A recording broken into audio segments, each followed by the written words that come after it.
Hello?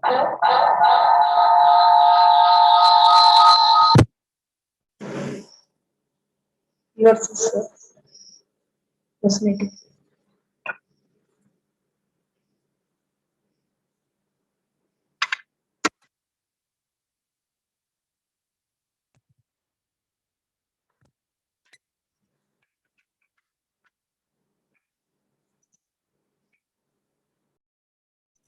Hello?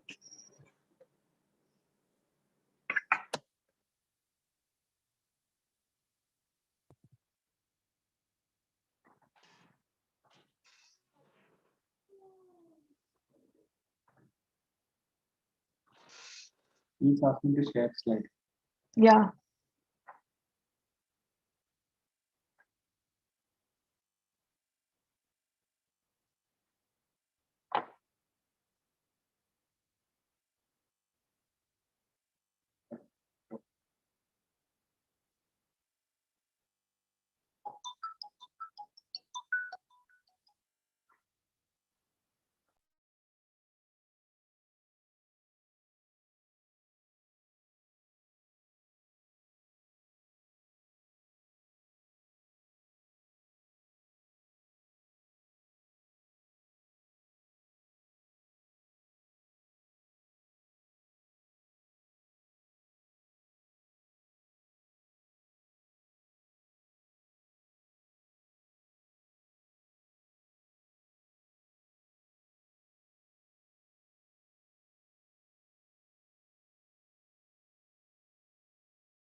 Hello? Can you hear me?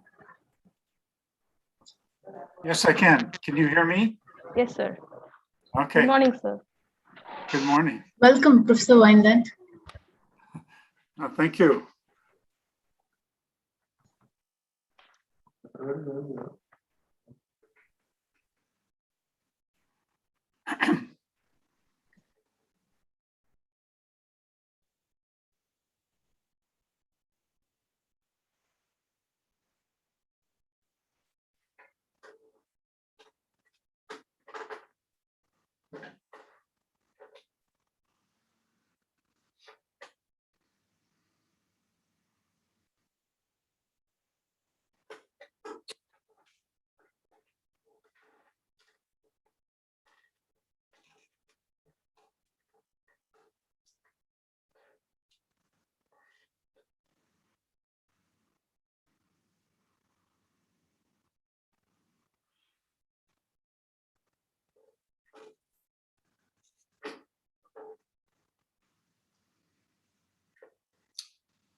Good morning, everyone. I am A. Kalipriya, President of NITT SPY chapter, and I will be hosting this session. NITT SPY and Optica student chapter welcomes you all to this International Symposium on Physics, Fascination to Aspiration.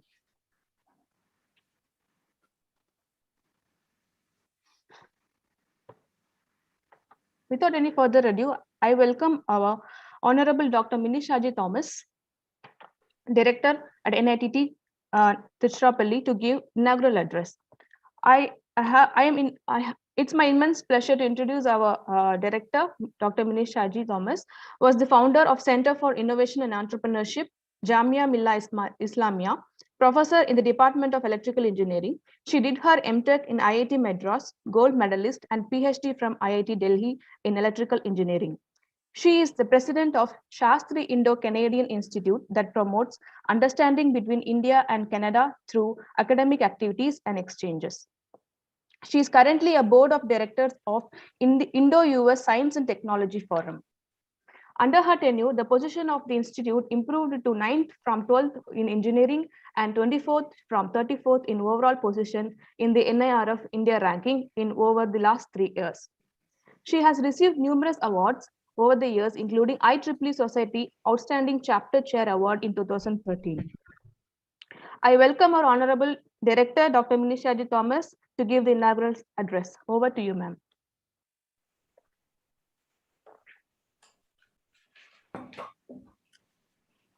Thank you. Good evening, Professor David Wineland. Good morning to all those who have joined from India. I warmly welcome all of you to NIT Tiruchirappalli. It's such a pleasure to talk on the inaugural session of the International Symposium on Physics, Fascination to Aspiration 2021. Let me begin by congratulating the Department of Physics for thinking about this event and planning and implementing this international symposium. I warmly welcome Nobel laureate in physics, Professor David. It's such a pleasure to welcome you to our campus. I wish if it was a normal situation, we would have warmly welcomed you to the campus to come down to Tiruchirappalli and experience the warmth of India and our hospitality. I am looking at the profile of the speakers and the array of international experts the Department of Physics, NIT Trichy, has been able to get for this 2-day international symposium, and I'm very excited and I'm honored. So my sincere gratitude to the Nobel laureate, Professor David Wineland from University of Oregon, and all other speakers who have agreed to speak to us over the next 2 days. I'm sure the sheer presence of Professor David will be such an inspiration to each of our students and faculty. And I'm sure that our students and researchers will be looking up to you for your presentations. I saw that you're talking about atomic clocks. And I'm sure many of our research scholars and whoever is attending the symposium will be highly motivated and inspired to take up something new, innovative research work. Coming to a little bit about our institute, National Institute of Technology, Tiruchirappalli is 57 years old. We were the regional engineering college earlier, and now we are the best National Institute of Technology. Worldwide, IITs are better known, but NITs are equally good with most of our alumni doing extremely well. For example, yesterday we had a fireside chat with one of our very prominent alumni, Professor K.R. Sridhar. Professor K.R. Sridhar was a faculty at University of Arizona. K.R. Sridhar is the founder of Bloom Energy, which is one of the very promising solar and high fuel cell manufacturing companies in the world. So Sridhar is our alumnus. And yesterday night, in fact, we had K.R. Sridhar talking to us for an hour of his journey, how NIT Trichy, his life here, inspired him to follow his passion, like the faculty and the environment at this institute inspired him to follow his passion and reach these levels.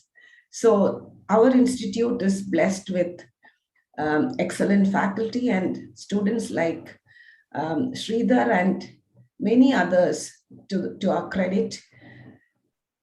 And we are ranked 9th in engineering now in India.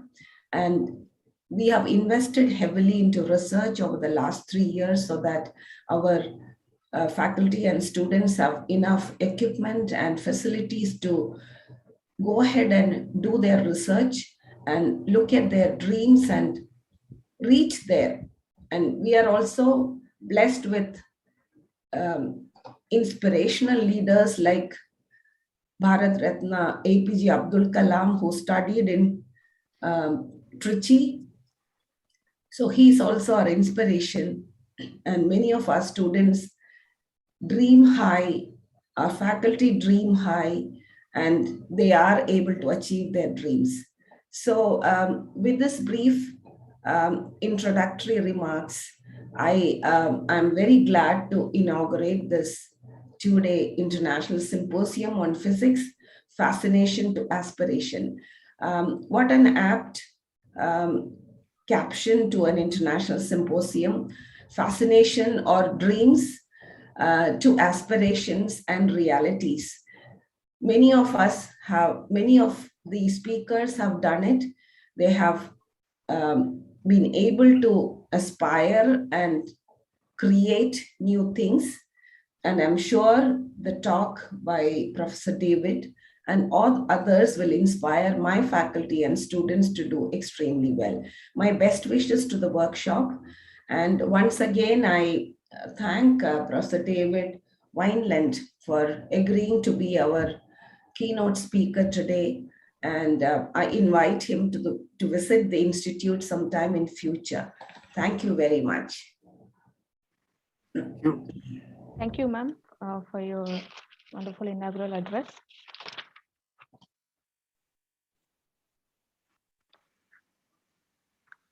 I welcome our first speaker of the session, Professor David Jeffrey Wineland.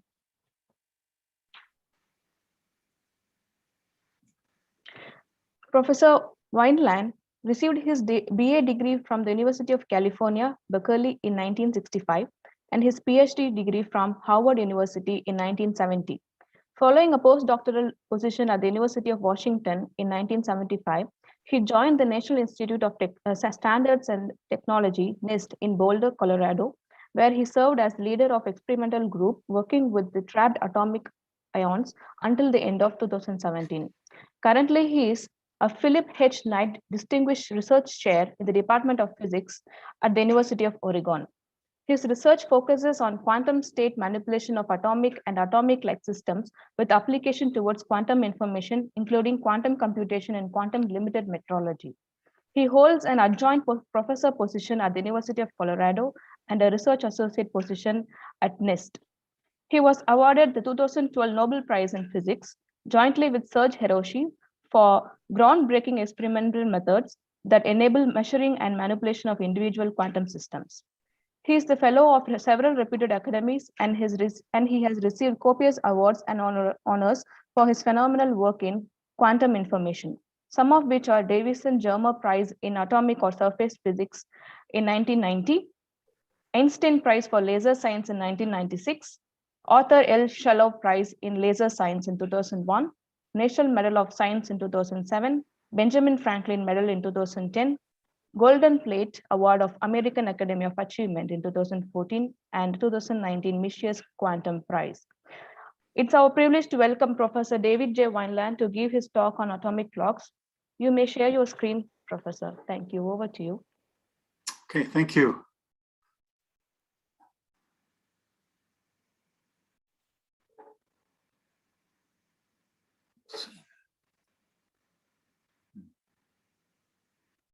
Sorry. Get things squared away here.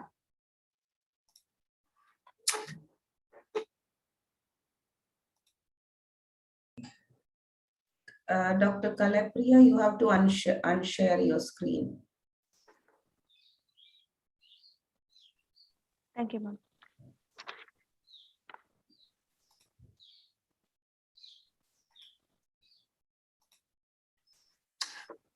Can you see that okay?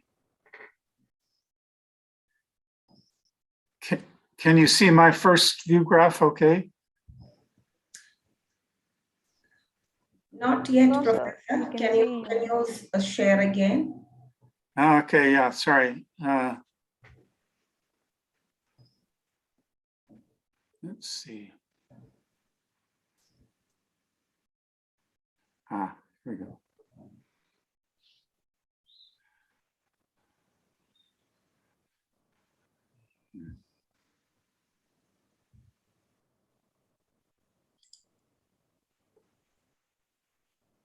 Yes, now we can see. Yes. Okay, yeah, sorry.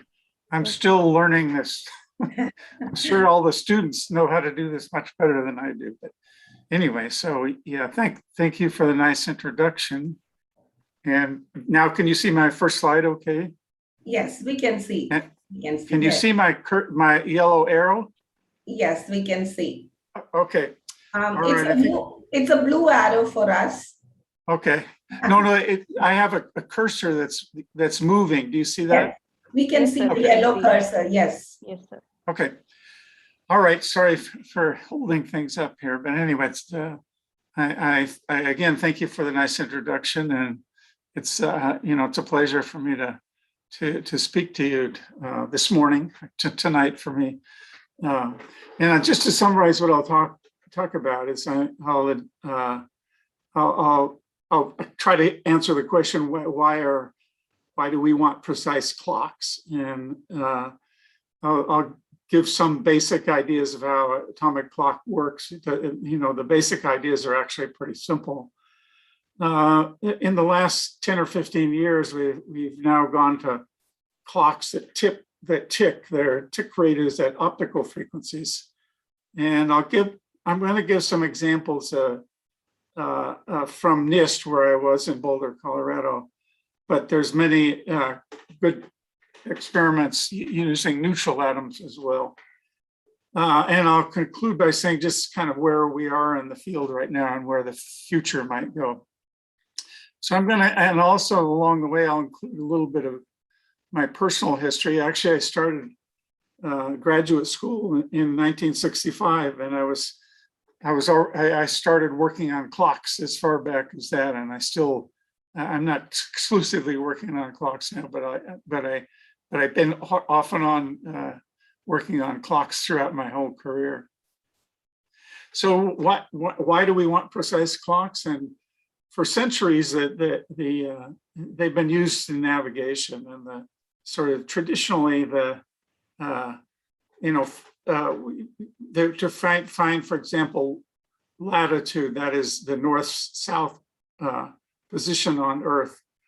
Sailors at sea would use their sextant to if they sighted on, for example, the North Star in the northern hemisphere, and from the angle of the level where they're standing versus the direction of where they're viewing the North Star, that uniquely determines their lines of latitude. So the idea for longitude, that is east-west position, it's it's exactly the same idea. The only thing is that, of course, the angle is changing as the Earth rotates. And so it's important to know what time it is so you can, from the angle that you measure, where you are on longitude, in terms of longitude.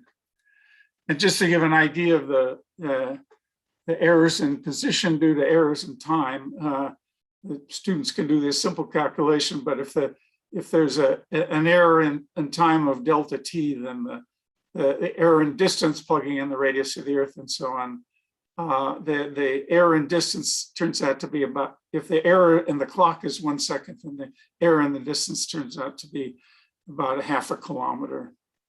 So a little bit of history here is that in the early 1700s, the British Parliament established a prize for making an accurate clock, and by today's standards, it wasn't wasn't real accurate.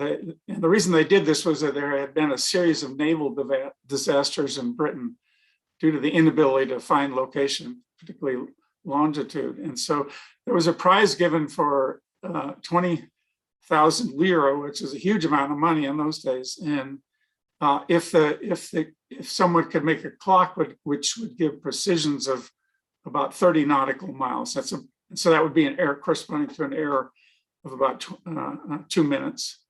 And the famous story is a British clockmaker, John Harrison, actually satisfied the condition of the prize. And there's a good book by Davis Sobel down here. And actually the interesting part of the story, which doesn't have to do anything about physics, he was able to satisfy the conditions of the prize, but it took him about 20 years to actually get the Parliament to give him his award. And it's finally the king stepped in and he got his award. Anyway, so enough of that. These days in modern navigation system, we use typically satellites. GPS is a popular mode, and the idea is very simple. To determine the distance between a satellite we have line of sight with and our position on the ground, basically the length, if the clocks are synchronized, that is, this clock ticks exactly at the same time as the clock on board the satellite, then the distance between the satellite and you on the Earth goes as basically the speed of light times the time the pulse is received versus the time that it was emitted. And these days the clocks are, we can get down to precisions of about a nanosecond, and that corresponds to an uncertainty of about 30 centimeters. And the other thing another thing we as clock people, we talked about what does that mean in terms of frequency stability. And so this 1 nanosecond over 1 day is about 10 to the minus 14. And that's also the required precision of the tick rate of the clock that we need per day. So of course, it's a little bit more complicated than that. There's a network of satellites, and in fact, the system is overdetermined. There's more than the 4 that I show here. But the idea is that if the satellites are synchronized in time, then they can give you the three dimensions of your position, and also actually make sure the clocks are synchronized. So it's a bit overdetermined system, but this is kind of gives checks and balances by having several satellites to be able to view at the same time. So what about clocks? And our notions about clocks are just the same as the person without a scientific background. We need some periodic event generator, and then we need a counter to give us time. And traditionally, the most known periodic event generators are, say, the rotation of the Earth. And later, pendulum clocks were actually much more accurate than the rotation of the Earth. So that was also a mechanism for giving accurate time. So, excuse me. So the idea of an atomic clock is very much the same as the pendulum clock. We see in this picture here, I've shown we were early on, we learned the idea this classical picture of the electrons orbiting around the nucleus. Being physicists, though, we know that the electron isn't that well localized. Its wave function is kind of smeared out over space. But the key part of this picture, this shows a oscillating electron density for an electric dipole transition in the atom. And but we get an electric dipole. And the frequency of this dipole it's constructed, one way to view it in physics terms is it's a superposition of these two levels, the lower energy level and the upper energy level. And this oscillates at a frequency then, this dipole oscillates at a frequency given by the energy difference between the two levels divided by Planck's constant. So anyway, one way atomic clocks have been made then is based on a laser or a maser. I think most people know what a laser is. The stands for light. It's light amplification by stimulated emission of radiation. And in the case of the maser, the M stands for microwave. So the ideas or the principles are exactly the same as for the laser. Actually, the first devices that demonstrated the laser principle were actually on microwave frequencies. Anyway, the idea is that this oscillating electric dipole emits radiation, and at this precise resonance frequency, and therefore to make a clock, we just need to count cycles of this radiation to generate time. So I'm just a little bit of my personal history.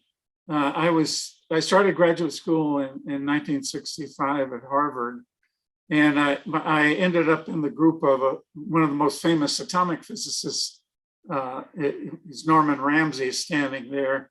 That's me there trying to get close to the boss, I guess. But anyway, so when I started my graduate school, Norman Ramsey and his colleague Dan Kleppner from MIT had invented and demonstrated the first maser based on hydrogen, and those hydrogen masers are actually still used today. Anyway, so in this, in this group there were several different projects, but Norman wanted to have accurate measurements of all three hydrogen isotopes. So my project was to measure the so-called hyperfine frequency of deuterium. The same ideas in hydrogen. This was kind of this is the result of my thesis, this number here. And just to give you an idea, again, it's this radiation is caused by transitions between two energy levels. And the two energy levels for the hydrogen maser and the deuterium maser are the upper state will have both the nuclear and electron spins aligned, and the lower state will have them in opposition. And it's the energy difference between those configurations which give rise to this this frequency through Planck's constant. Okay, I'm coming back to this slide here again. I just you've seen this, but one of the problems we have with masers and lasers is that the way the masers and lasers work is that they'll have atoms inside of some container, but it's also inside of an electromagnetic cavity. Electromagnetic cavity helps the radiation build up to increase the radiation to a measurable amount. The problem is that the cavity is an oscillating system, and the atoms are also an oscillating system, and you don't get one frequency. In fact, the frequency of these two oscillators tend to pull each other in different directions. So there are ways around this to make the cavity be the same as the atoms, but they're particularly difficult, and there's simpler things to do. So what we typically, the way most of us make clocks now is we'll have our atoms in some kind of container. I'll talk about that in a little bit, but and there'll be a transition that we're interested in measuring. And the basic idea is we apply radiation from some source at a frequency near the transition frequency, the energy difference divided by Planck's constant. And so basically the idea is we want to adjust the radiation source that such that the transition probability to this upper level is at a maximum, and when that's true, then the frequency of our radiation source is equal to the atomic reference frequency.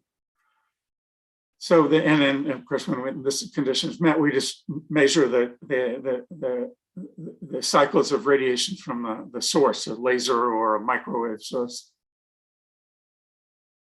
Okay, so why atomic clocks? And in this slide here, I'm going to compare atomic clock to a pendulum clock, and just to give you some ideas of what comes into play. So actually, pendulum clocks can be very accurate. They're almost as accurate as today's quartz crystal oscillators. But in any case, I'll use the example of the pendulum.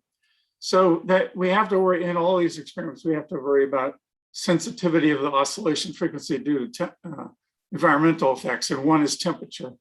For the pendulum clock, one thing we have to worry about is that as the temperature rises, that for most metals, the pendulum bob will tend to, the length of the pendulum will increase. And so we have to account for that increase. And so for most metals, I choose an expansion coefficient of about 10 to the minus 8 per degree C. That means that the length of the pendulum changes by about a part in 10 to the 8 per degree C change. And that gives this expression down here.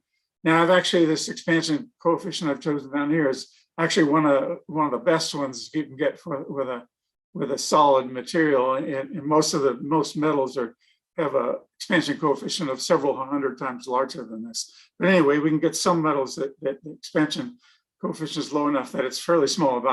So that works out if we just plug into our simple formula up here, that works out to be about a part in 10 to the 8 per degree C. Now with atoms, we typically store atoms in some kind of container, and what I've shown here is in this upper picture is some atoms in a cell, and actually some of the first clocks based on atoms were basically the atoms were stored inside a glass cell that had coating on that so that the atoms wouldn't stick. In fact, the hydrogen maser used a coating of Teflon. That was one of the first scientific applications of Teflon. And so if we calculate, the most interesting thing is that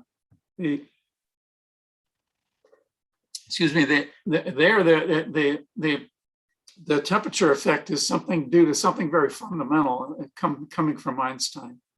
And basically, what the amazing thing Einstein taught us was that it's not as these atoms move faster and faster, their observed frequency changes, and it's not because they have some wear property or something like that that's slowing them down.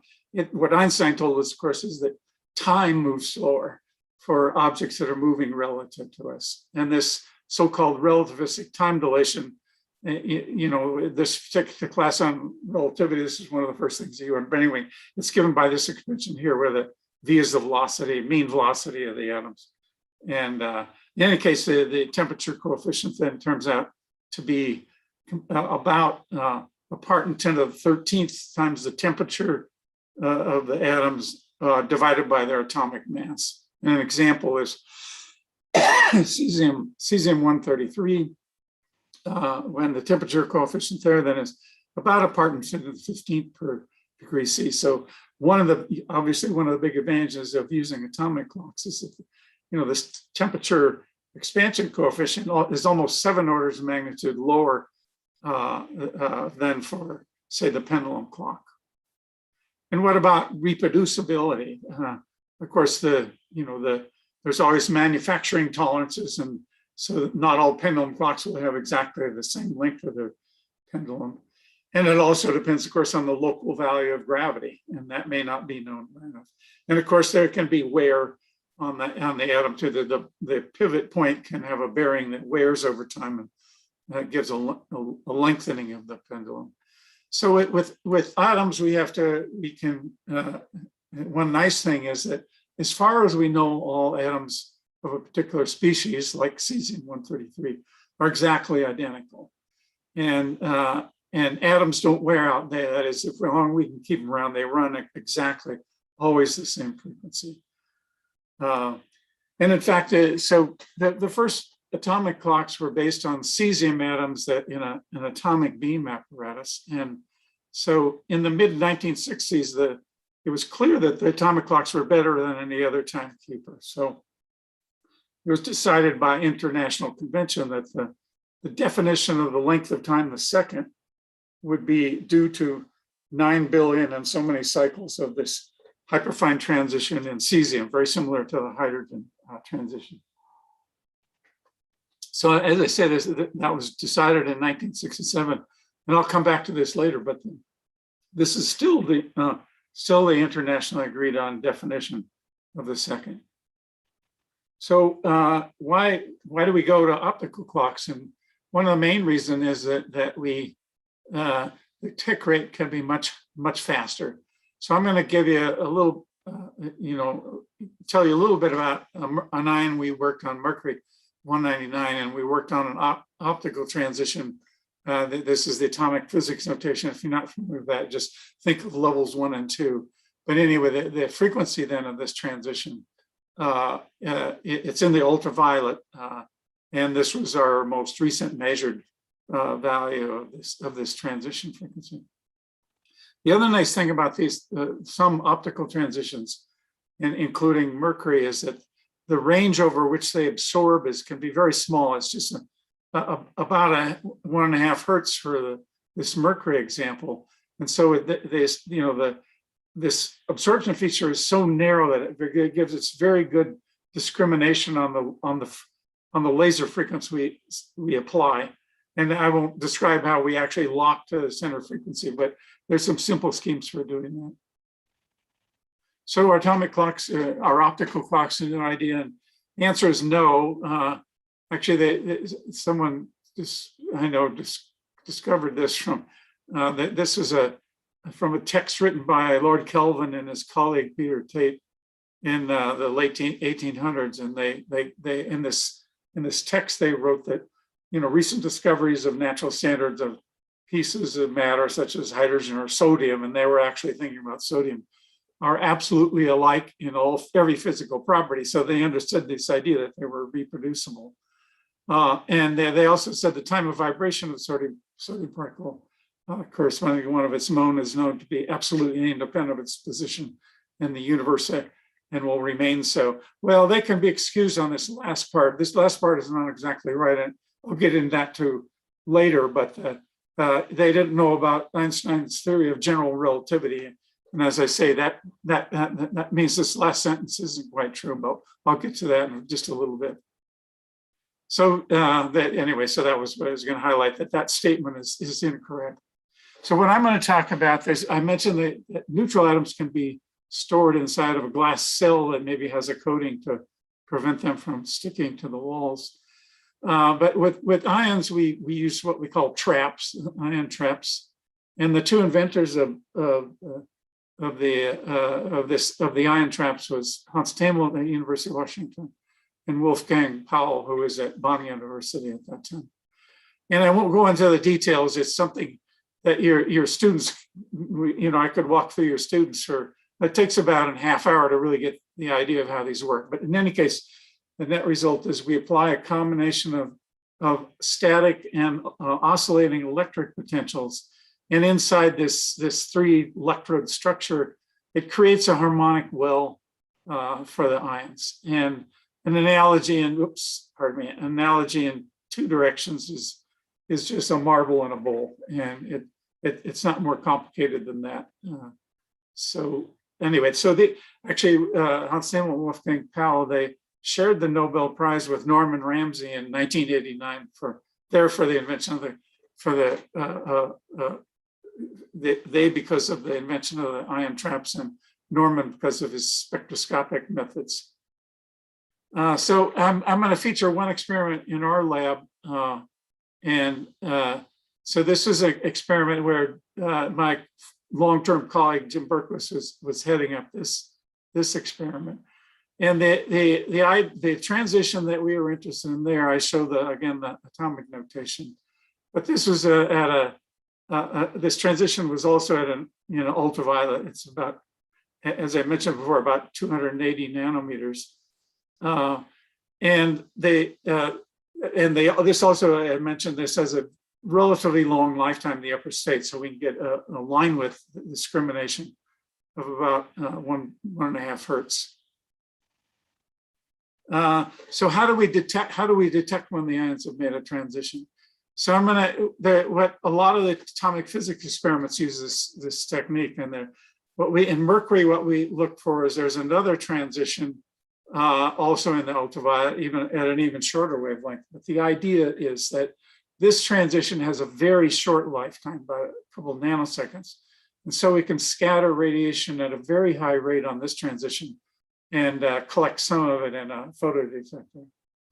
And so the idea here is that if we start the atom in the lower state of its clock transition, and then we try to drive this transition, if the radiation is not tuned to the right frequency, then when we turn on this laser, we'll see scattered light. On the other hand, if the atom is promoted to its upper state, if the radiation is tuned properly, then we won't see any scattered radiation. And this effect is pretty dramatic. I'll show you some data that we took a long time ago where this was time or signal collected in 1 millisecond bins, and you can see that when the clock was in the ground state, we'd see radiation, and when it was in the excited state, we'd see very little. This little bit you see down there is just there are always some scattered light in the system that we pick up. But anyway, by putting a discriminator halfway up the size of these larger peaks, then we can essentially tell with 100% efficiency when the ion has absorbed the irradiation. So we can also make pictures of the atoms. And in fact, we can't see it with our eye because our eyes aren't sensitive to 194 nanometer radiation, but we have a video camera, very similar ones you can buy, but this one was sensitive to ultraviolet radiation, and we can make pictures of the atoms this way. And one thing to say is, of course, again, this was in the ultraviolet, so we couldn't see it with our eye. But there's other ions, for example, barium, single ionized barium is a good example where it actually, with a laser shining on it, it has a faint blue. You can see it. It looks like a distant star, but you actually see it with your eye. And just a little side note about this picture is we have other means to actually determine the size of the atom, the size of its wave packet. And the image you see here, the spot that you see is about 500 times larger in diameter than the actual size of the atom that we can, as I say, we have ways to measure the wave packet size of the atom. So, but anyway, it scatters a very high intensity for being just a single atom. Okay, so the other thing is that we can use this second laser, the one we look for scattered radiation on. We can use it to also provide what's commonly known as laser cooling. There's different forms of laser cooling, but the simplest one, and the first one to be demonstrated, is suppose you have a laser coming from my right direction and a laser and an atom going against the laser beam. Of course, the atom, because of the first order Doppler effect, it sees the frequency of the laser shifted up. So what we do is we tune this laser to be slightly below the natural transition frequency of the atom, so that when the atom moves against the laser, it gets the momentum kicks from the laser. On the other hand, when it moves away from the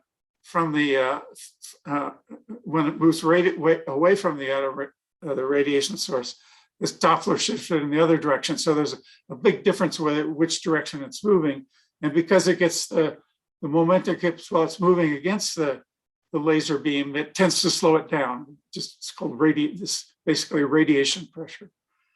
And just to give an idea how effective it is, so for in our earlier mercury experiments, the apparatus was at room temperature, about 300 Kelvin. And using this radiation pressure laser cooling, we could get down to about a millikelvin, almost 6 orders of magnitude lower in temperature.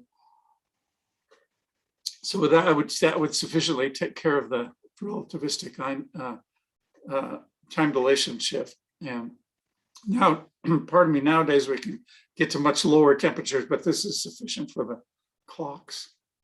So this is one picture. This was not long after we demonstrated the laser cooling. I was mainly at that time working with my colleague, Bob Drillinger. So this was like 1978. And so we were working together, but then not long after that, Jim Berquist, who actually eventually took over the mercury clock, and Wayne Atano, who was our resident expert theorist, also joined the project. So just to, I'm not going to, there was a lot of work that went involved to improve the performance of the clock. We had to worry about a lot of shifts, and I'll talk about some of those in a minute. But the idea is that by trapping the ions, on average, the velocity goes to zero, so that the mean frequency of the atoms we detect is basically for zero velocity, and that's what we want. We don't want the Doppler shift to shift the apparent frequency, and we can suppress the the time dilation shift, as I said, by using this idea of laser cooling. We also, as experiments we went on, we trap the atoms in very high vacuum by making the vacuum container at liquid helium temperature. And so that gives, one thing it does is that by going to 4 Kelvin, any background gas in our vacuum system sticks to the walls of the container.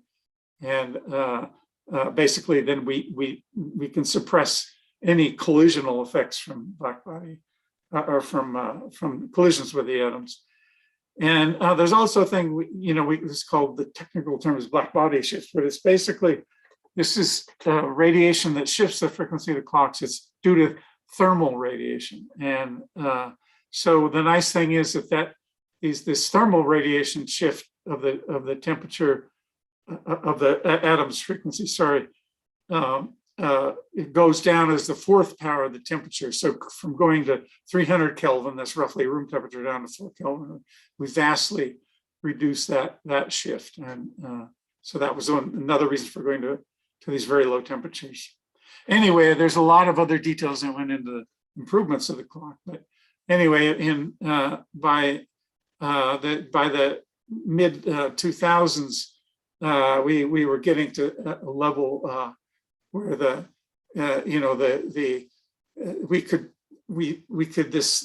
this was the first kind of optical clock that could show a systematic uncertainty, that is uncertainty due to all the environmental factors, of about a part in 10 of the, or a little lower than a part in 10 to the 16.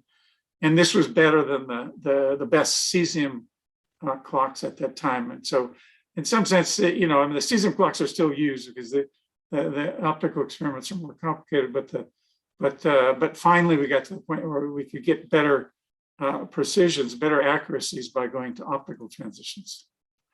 So we have to worry about a lot of things, which I haven't talked about here, but I mentioned thermal radiation. But it turns out that, for example, we always, inside of any apparatus, there's always stray electric and magnetic fields, and we have to learn how to correct for them. But and we learned, of course, that there's more fundamental things like time dilation due to atomic motion, and I've already told you about that. There's a second effect also due to Einstein, and it's called the gravitational potential redshift. And what Einstein, in addition to the time dilation shift due to motion, Einstein told us that clocks or atoms that run in different gravitational potentials have different frequencies. It's called the redshift because atoms on the close to some gravitational object like the surface of the Earth are shifted down in frequency relative if we observe the clock out in space. And so anyway, this is another kind of time dilation shift that we have to correct for. To give you an idea of the size of this effect, the redshift from the Earth's gravitational potential at the surface of the Earth is about a part in 10 to the 8th. And again, it's this minus sign indicates it shifts the frequency down. So it's actually a fairly sizable shift on the level we can measure these transition at. So we have to be careful to suppress that effect. And there's also changes with red.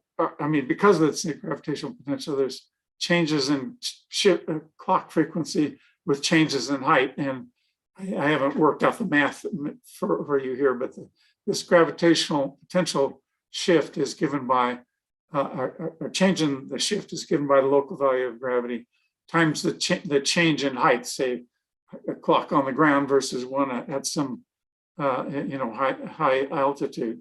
And to give you, it actually turns out to be a small one.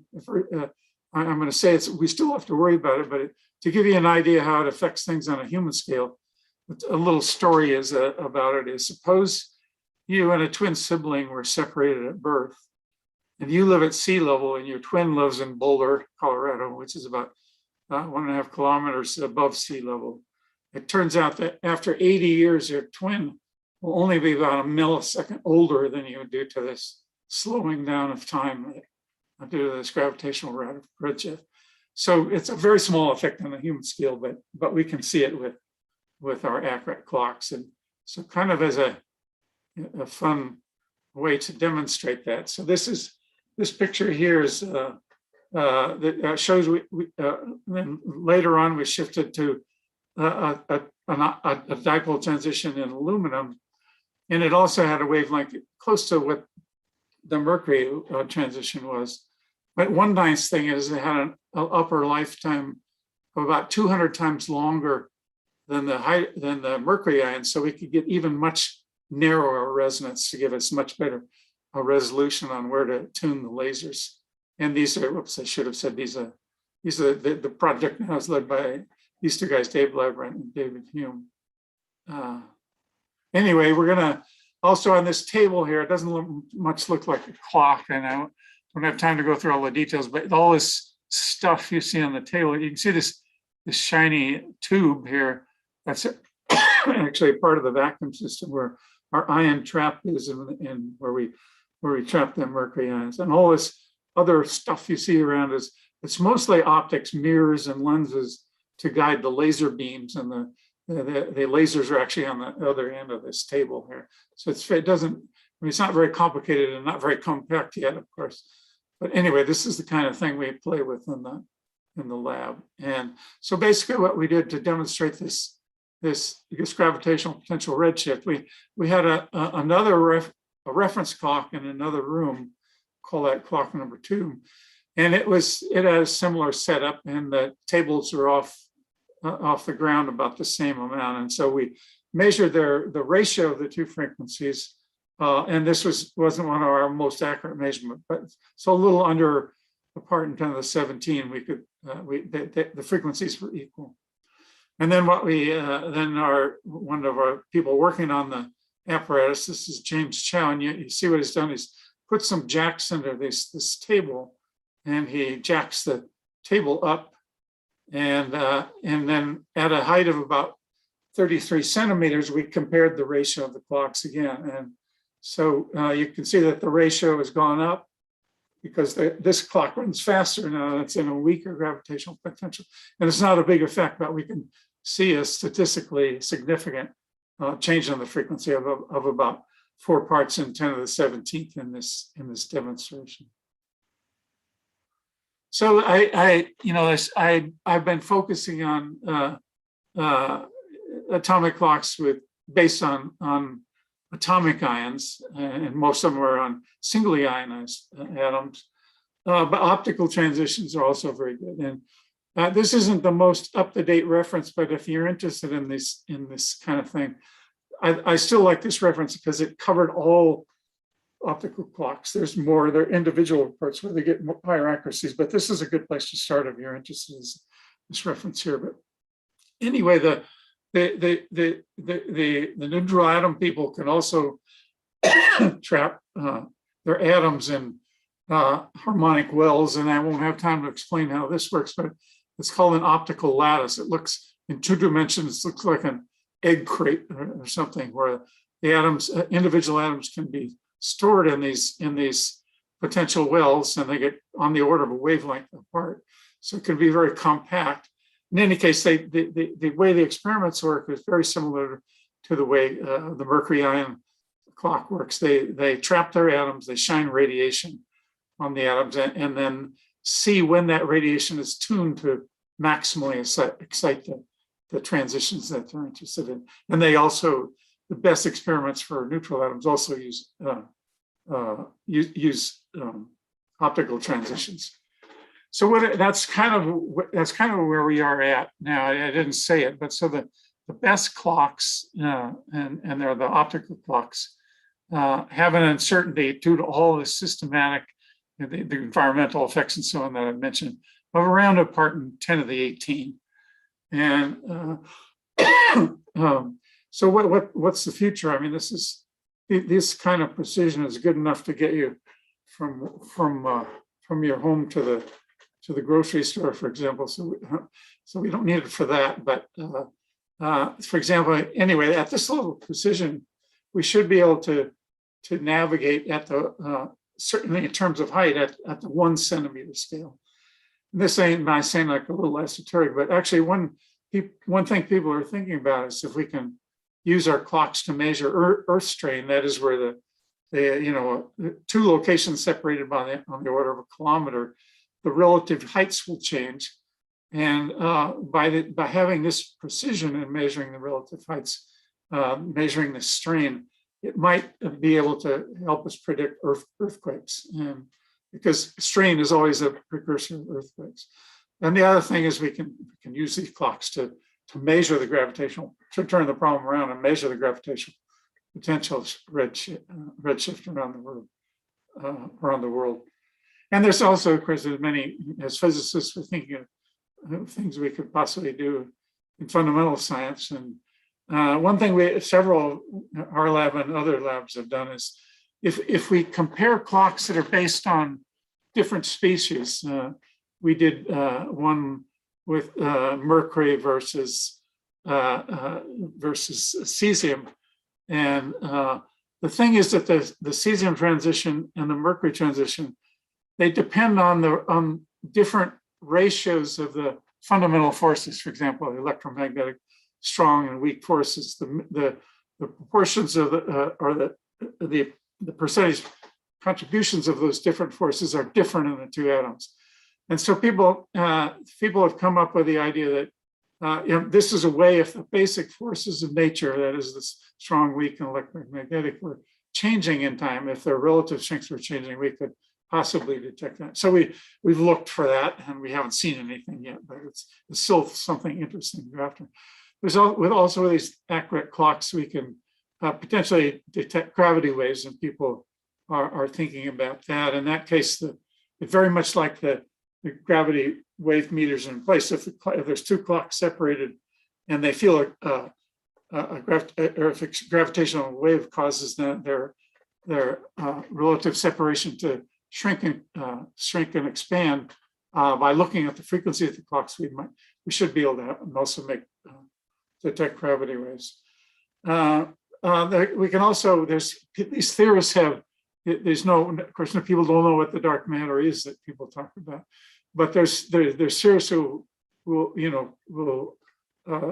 some of the theories predict that clocks will be run at different frequencies in different strengths of dark matter, and so there's possible tests of that. And of course, from early on, from the early atomic clocks, people were always trying to find deviations from Einstein's general theory of relativity, but so far he's done just fine. There hasn't been any real changes, or his theory still is just fine. And so, just to give you an idea, I mean, I showed you the picture in the late 70s of our group. It was 4 people, and around and at the end of 2018, this was the size of our group. So you can see there's a lot of people. There was, at this time, there were 5 regular staff in our group, NIST staff, and there was a number of postdocs and students. We had the NIST lab in Boulder is actually is about a mile away from the University of Colorado campus. So we had graduate students that came from the University of Colorado.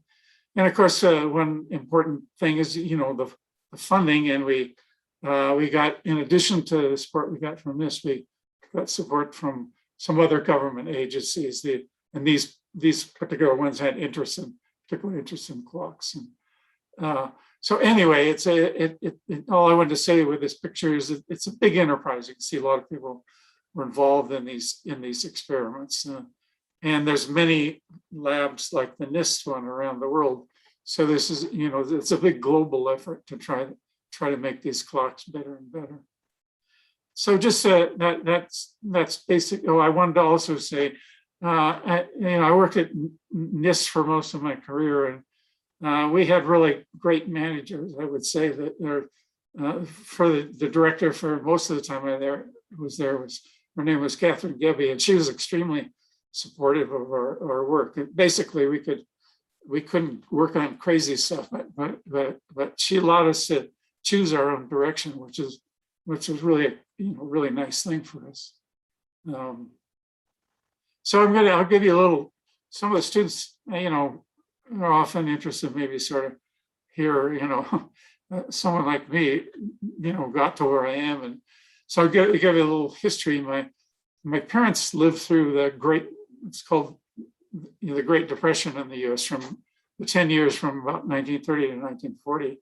And a lot of people were out of work. It was just, and so my parents were lucky because they both had good jobs. And they had good jobs because they had gotten college degrees and were somewhat protected by that. So anyway, my parents, my only requirement for me was I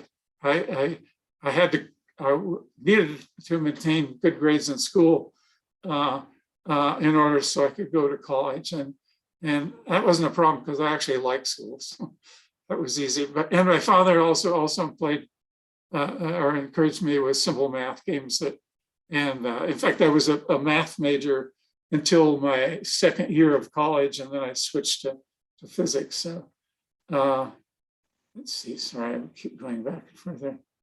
But I had a lot of stuff. My parents inspired, just almost this one rule is that I was free to explore, and they gave me a lot of freedom on what I could do. So when I was younger, I was model airplanes, and we had big areas, open areas near where I lived that could fly these model airplanes. And later, when I got near high school age, my buddies and I were real interested in cars. And so I actually got my first car when I was 14 years old. In the US, most places you can't drive until you're 16 years old. But anyway, my dad brought it home, and I spent the next year and a half or so just tearing it down and fixing it up. So this was my first car, which I eventually got to drive when I got to be 16 years old. And in fact, in high school, my friends and I, we were all interested in cars, and so we were, this case here, we were trying to modify a 1936 Ford, and these are some of my buddies, and where I was doing some welding on the car. And you might say, well, this is just goofing around and taking away from schoolwork, but actually, this experience is actually very similar to like working in a physics lab. I should say that working in an experimental lab is you're almost always working with other people. Certainly in these experiments on atomic clocks, working with lasers on, it was usually at least a 2 or 3 man effort to make the experiments run correctly. And so this was actually, this teamwork forming was a good experience even back in high school. And just give you a little idea of my schooling. As after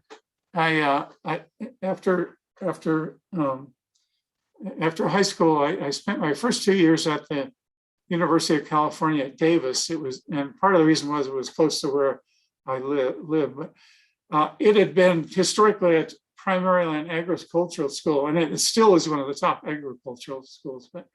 But of course, Berkeley had a much bigger reputation in physics. So the last 2 years, I I transferred to the Berkeley campus, which is near San Francisco. And I think people know about Berkeley because of their physics. It goes back quite a ways, the important physics they did. Anyway, so I transferred there because there's stronger reputation in physics. And the transfer was easy. I just had to fill out a form and I could take classes just like I did at the other campus. So in graduate school, I went to Harvard University. That's where I worked with Norman Ramsey. In my postdoctoral research, I actually worked with Hans Dehmelt, one of the inventors of the ion traps. And then in 1975, then I went to NIST to start work there. And that's sort of my story in a quick nutshell. And so thanks for listening, and I want to wish all the students good luck in their careers, and I hope you will enjoy your whatever subject you choose. So with that, I'll conclude. Thank you.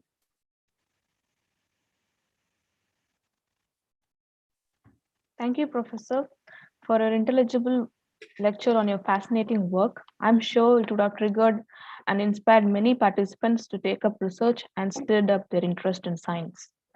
The session is open for questions. You may raise your hand, we will unmute you. Otherwise, you can put your questions in the chat box. Let's see, can I get, maybe I change my view to see people there. Let's see. Oops. I've forgotten how I get back to the picture of people. Okay, sir. Maybe let me just try this. Hemant Sharma wants to ask question. Hello, Professor. Good morning. Yeah, good morning. I was having question regarding a little bit relevant to relativity. So, as we have considered that when satellites are moving, and then in order to synchronize the clocks, atomic clocks, we use general relativistic time dilation and the special relativistic time dilation. Okay. So, that is okay, but when we see a problem of twin paradox, then we see then first we assume that the velocity is relative, so the problem is symmetrical to both of them. To both of twins. So, but in order to resolve that paradox, we say that in fact there is no symmetry, because there is an acceleration when other twin is returning to the planet. Yeah. Okay. So yeah, you're talking. Yeah, like one twin was one twin is on Earth, and one twin is going away from Earth.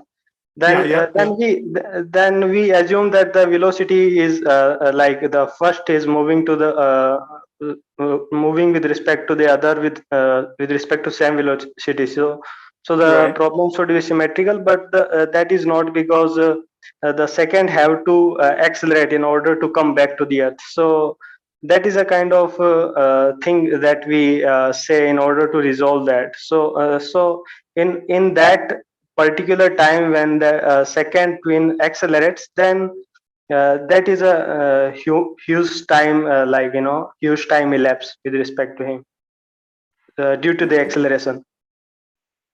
Well, there's effects due to both acceleration and velocity, and the acceleration effect is similar to the gravitational potential redshift as an acceleration in one direction. Yeah. And so all those things have to be taken into account. And actually, certainly the satellite systems like GPS, I mean, they have to take care of these relativistic effects to achieve accuracy. Yeah. So like the planets are orbiting around us. So in kind of way they are accelerating. So don't we have to consider an extra effect of acceleration except for redshift effect? I'm sorry, I just didn't understand your question then. like I'm just trying to say that like there is an acceleration of satellites are, because they are orbiting. So don't we have to consider the extra effect of that acceleration, Yes. except the redshift, gravitational Yeah, redshift? it's similar to the redshift, but that's right. We have to, in fact, systems like GPS, they have to account for these effects. So you're right. Yeah. Yeah. So that kind of correction is also being made. Yes. Okay. And there is a second question about as we define the time. So generally the standard procedure is for how many transitions are happening. So for a particular number of transitions, we define a 1 second. Okay. So like if we if can we apply this thing to the photons, because photons are also kind of particles, so they are moving through the space, but according to special relativity we see that they don't move in time, but can we consider that 1 second for a photon will be the number of transitions in photon in energy levels? No, we don't. I mean, and from what at least I thought you understand from your question that atom. I mean, certainly, light particles, photons don't behave like atoms, and Yes, so it's a general effect. But the relativistic effects are there for sure, and they always have to be corrected for.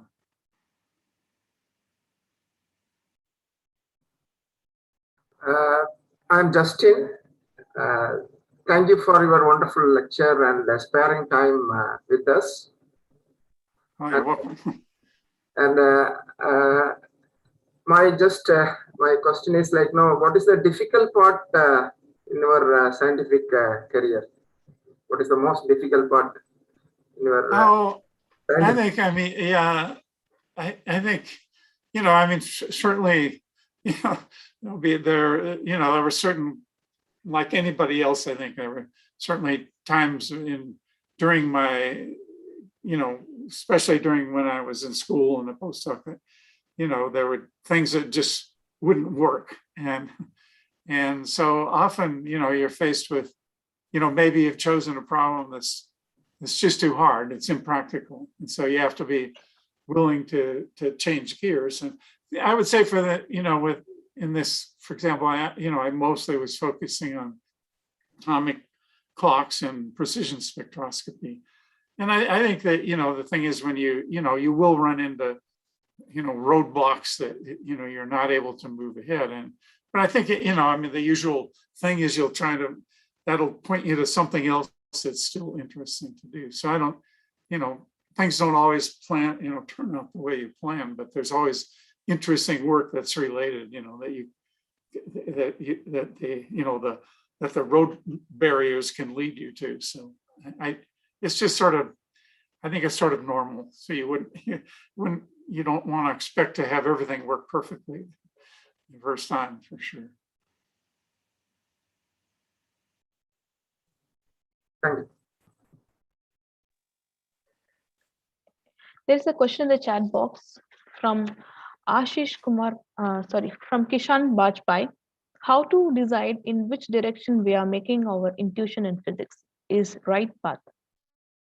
I just said the question again. I didn't quite understand. Yes, sir. How to decide in which direction we are making our intuition in physics is right path? The intuition, was that the word? Yes, sir. Intuition. Well, I think I mean there's I mean if I understand the question, if you certainly with physics there's a lot of math that goes along, and that the math is used to explain the quantum mechanics. And so I think if I may not be answering the question exactly correctly, but I think it's always a combination of of the mathematics, the quantum mechanics that we need to put together with what we observe in the lab. There's always this give and take to to help us verify the truth of the things we might be trying to say. Thank you, sir. Professors and faculties are also welcome to ask questions. Hello, Professor. This is Swati. Hi again. Hi, sir. Sir, I have two questions. First, you said that atomic clocks could be used in detection of gravitational waves in future. So, how better will the atomic clocks be in detecting the gravitational waves when compared to the present LIGO setup? I don't know the numbers. Some of the people I know are working in I'm just not prepared to give an exact answer to that. I know that, there's different schemes. And so I don't have that expertise, but certainly people are,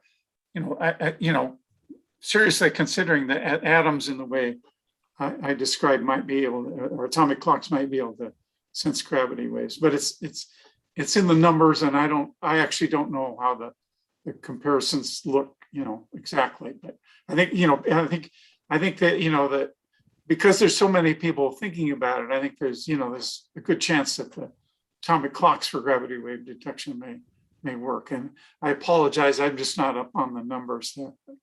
Okay, sir. Thank you. And one more question is on kind of a personal question. If you could look back in your career, then which event you would describe as a watershed that kind of eventually led you to your discovery and hence the Nobel Prize?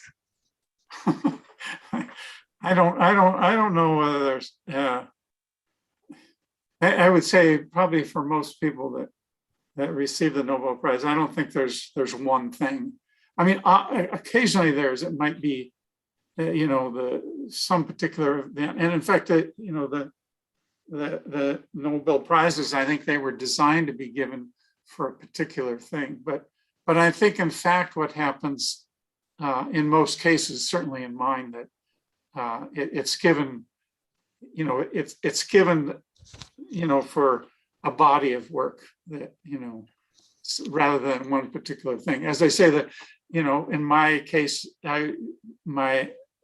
myself and my colleague Serge Haroche from France, we were cited for our abilities to, manipulate the quantum properties of atoms and light. And so it was a little vague in that sense, but I think that the reason we got it was not just because we did one great experiment. It was because of, in our case, because of a whole body of work over our career. Thank you, Professor. Your talk was fascinating. Thank you. Swati. Sir, I have a question. I'm Kalipriya. I have a question, sir. Are there any attempts to isolate single electron, and what are the difficulties in trapping an electron? Is there a way, I forget how to, maybe I should stop sharing and then I can see people. Oh yeah, that works. Okay. So yeah, I'm sorry. So yeah, just your question was how do we trap electrons? Yes, sir. A single electron. So the way, my postdoc advisor, Hans Demel, probably his most famous experiment was to measure the magnetic moment of the electron. Yeah. And so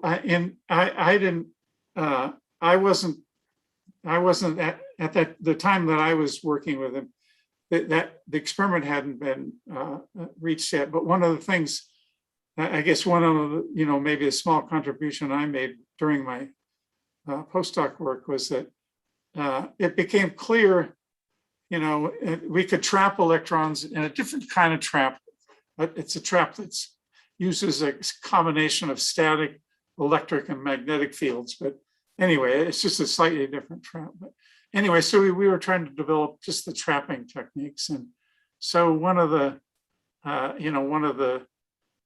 probably maybe one of my small achievements by the time I was there is it became clear that to do a precision measurement on this magnetic moment, you just wanted to have one electron in the trap, because the mutual, if you had two electrons, the mutual perturbations from electric fields of one electron on the other would considerably reduce the accuracy of magnetic moment measurement.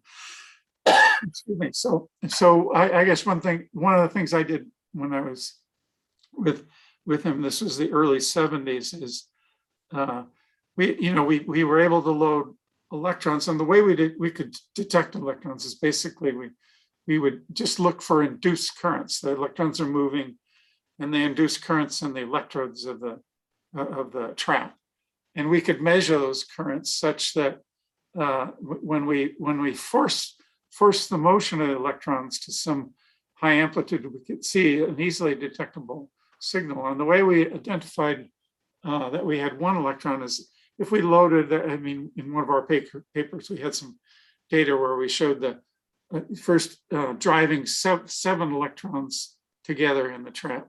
And occasionally we'd drive them to such high energy that occasionally one of the electrons would hit an electrode and then be absorbed. And so then we'd have only 6 electrons. So basically the idea is if by adjusting conditions carefully, you could generate in time this steps as each electron left, the signal would be reduced a little bit. And if you controlled conditions right, you could stop the observing at driving them hard when you got one electron. So we could tell when we had one electron that way. And that was, as I said, it was one electron is important to get to the high precisions that were achieved later. Okay, thank you, Professor. We have some questions in the chat box. B. Swati is asking what happens if we introduce strong nuclear force in black hole to detect the gravitational force in a black hole, and what happens when we combine gravitational force and strong nuclear force? I'm afraid I'm not the one to ask about black holes and things like that. So I don't. It'd be hard to run an experiment in a black hole, I think. But anyway, I don't mean to. It's a serious question, but I think the question should go to some cosmologist or theorist that knows about black holes. And I'm certainly I don't. Okay. I only know some of the some of the highlights of what black holes behave like, but I'm not the one to answer that question. I apologize. Okay, sir. Next is Nitesh Ekant asks, very glad to hear from you, sir. My question is, can we use atomic clocks in space settlements designs like space colonies and space hotels, which people are trying to build nowadays? Just to say the last part of the question, so clocks in space, but what was the last? Atomic clocks in space settlement designs like space colonies and space hotels. So you mean colonizing other planets or planets like that? Yeah. With people is what you mean, right? Yeah. Well, certainly that that's going to be a obviously extremely complicated and complex problem to be able to do things like that.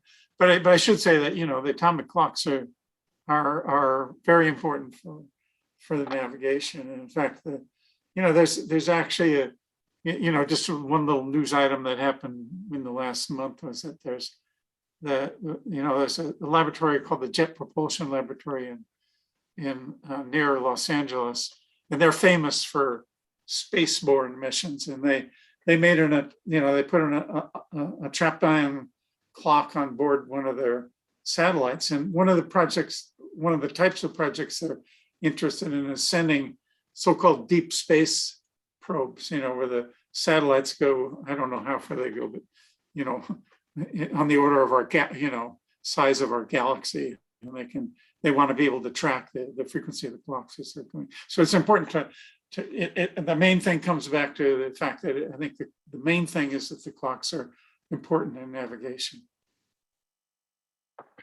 Thank you, sir.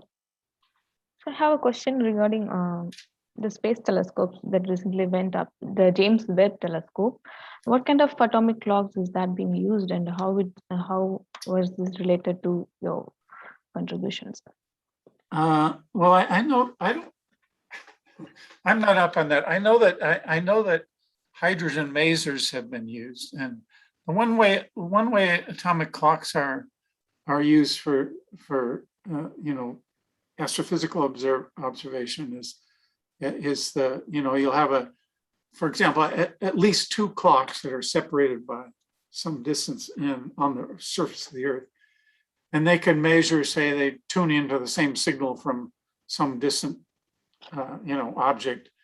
And they can, by looking at the relative frequencies that they observe, they can determine the position of the precise position, and in some cases the velocity of these objects. But I'm again, I have to apologize. I'm not really familiar with all the experiments go on, but they certainly are very important to provide synchronization for these observations of the deep universe. Thank you, sir. We have a question from Preetham. What, according to you, is the best description of time?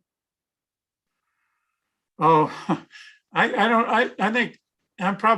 think most physicists, certainly myself, I mean, I don't think of time as any differently than the ordinary person that doesn't have a scientific background. It just, it's a way of categorizing events, and they're separated by this parameter we call time. And as I say, I think my notion of time isn't any more sophisticated than anybody else's vision. I know that people have talked, there's been some theoretical, not predictions, but speculations that, maybe time is quantized. But there hasn't, and that's pretty esoteric, and there hasn't been anything been done to suggest that that's true. So as I say, I think I'm like most physicists, and I think we think of time as this uniform variable that changes and allows us to order events. And so I don't think my notion of time is any different than the non-scientists. So. Thank you, Professor. We have another question from Praveen. Where will the atomic clock lead us in future? Where will they lead us? I mean, they're always going to be used for navigation.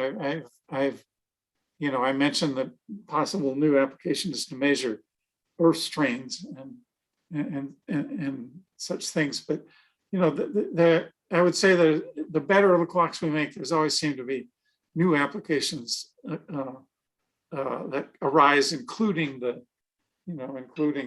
original one for navigation. So we haven't, at least people are always pressing for better timekeepers. And for example, I mentioned the possibility of detecting gravity waves. That scheme for detecting gravity waves would rely on very precise clocks. So there's, I think maybe a simpler thing to say is whenever the better clock is made, someone will find a use for it. So. Thank you, Professor. I request everyone to start their video camera for taking a photo session with the Professor.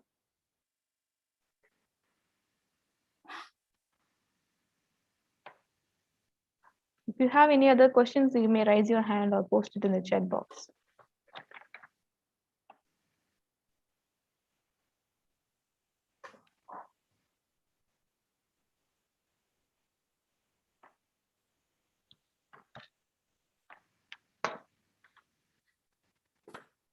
Professor, I have a question regarding the career for Indian students.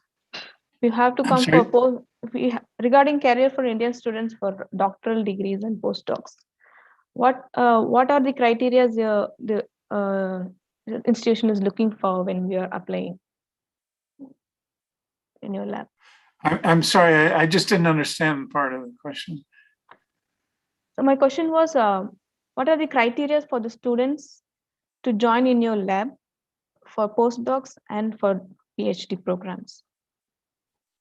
I see. Well, I mean, I think, obviously, we want students that have shown their promise, they've done well in their classes and things like that.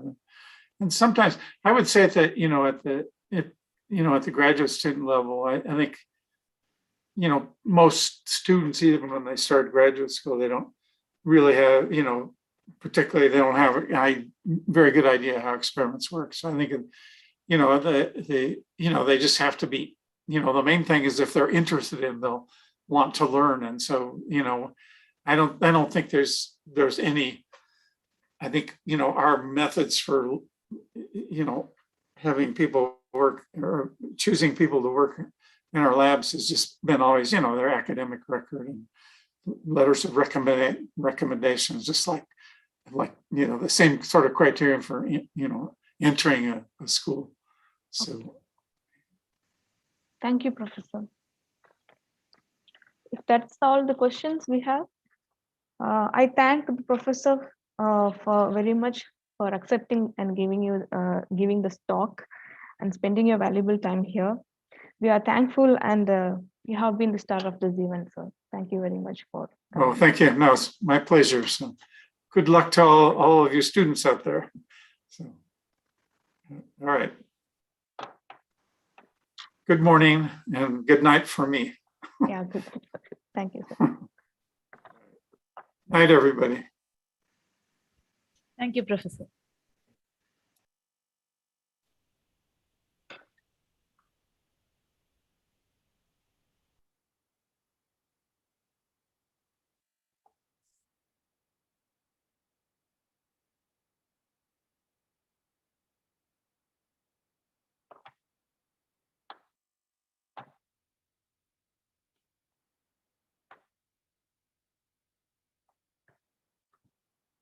Thank you, everyone.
Let's welcome our next speaker, Professor Dinesh Kumar Srivatsava. Sir, is that okay if we can start early? Are you okay with it, sir?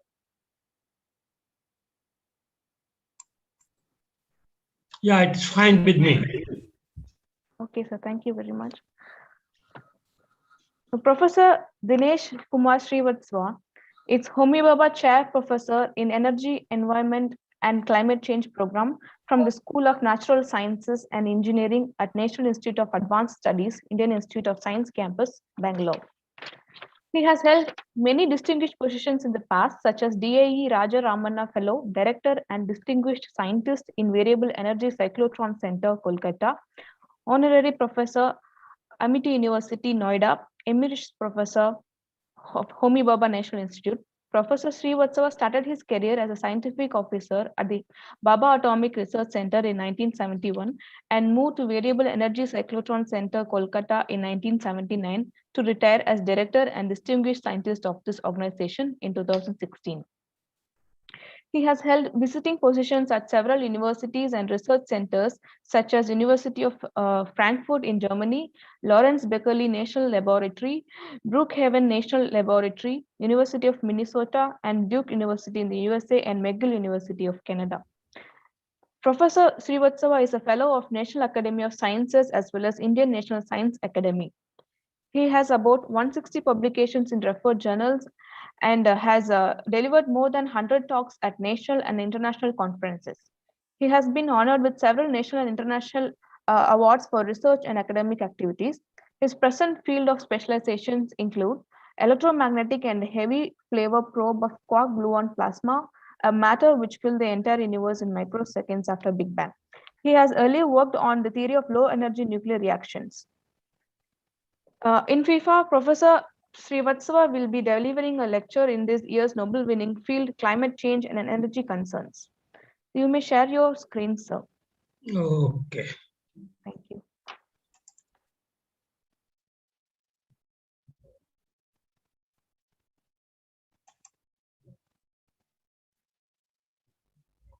Just 1 second.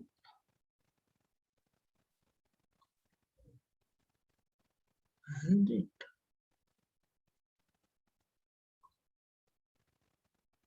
I cannot see my own. I should have seen my slide, no? My screen. Can you retry again, sir, sharing your screen? Yes, sir. Yes. Yes, we can see your screen. Okay, but just 1 second.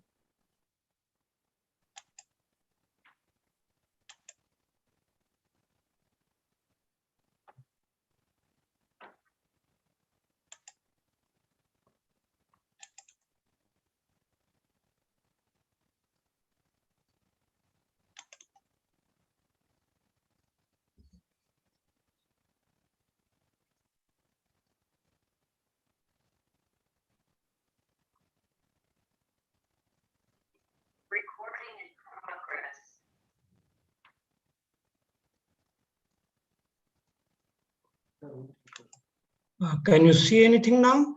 Yes, sir, we can see your screen with PPT. Hello? Yes, sir, we can see your PPT slide, sir. Yes, Okay. it's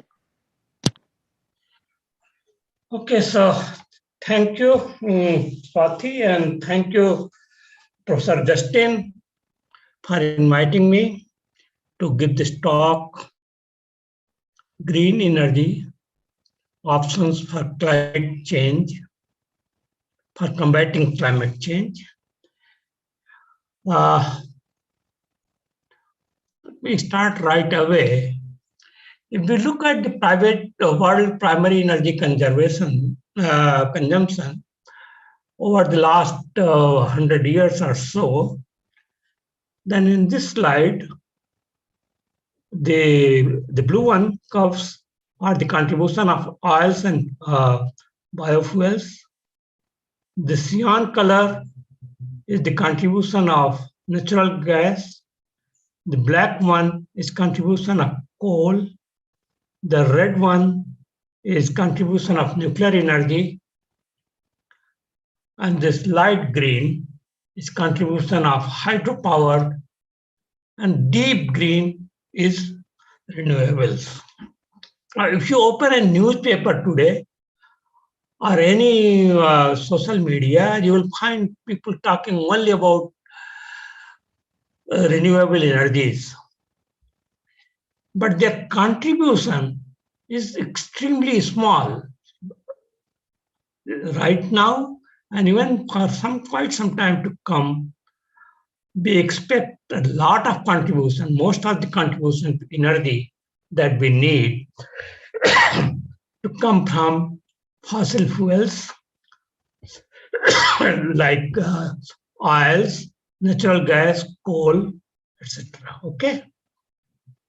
If you look at the energy share of 2020 world energy share, you see that 35% was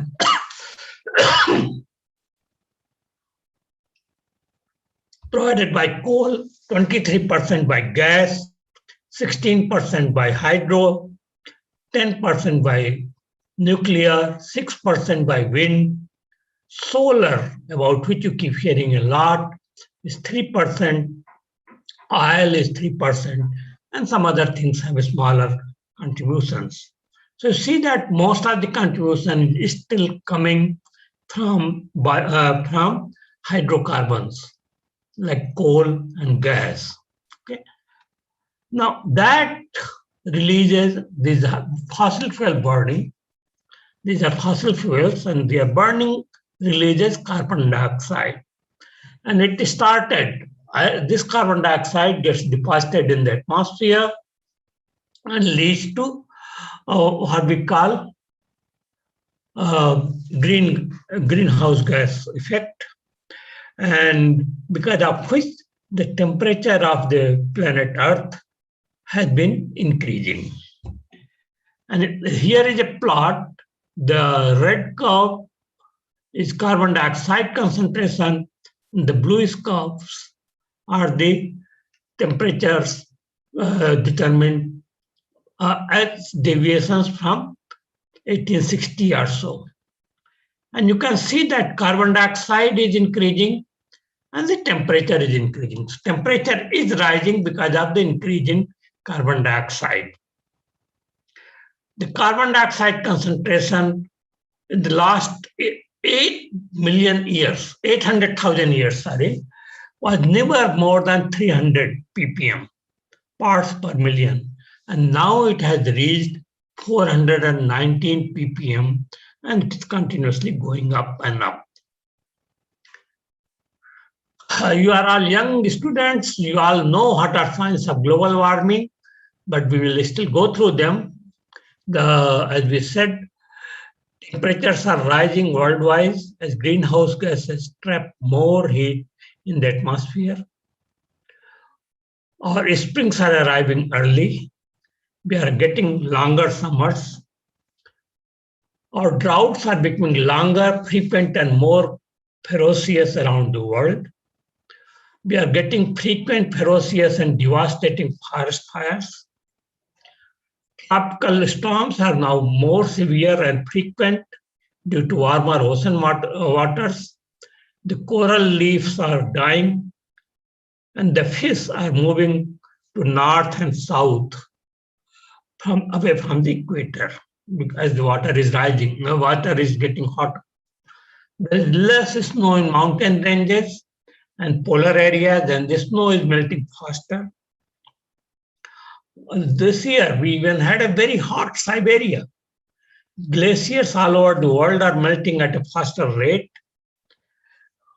Sea ice in the Arctic Ocean around the North Pole is melting faster with the warmer temperature. And Greenland and ice, Antarctic ice also is melting, as you must have read. This permafrost is melting and which is releasing methane, which is a very powerful greenhouse gas into the air. Sea levels are rising, which are threatening coastal communities and estuarine ecosystems.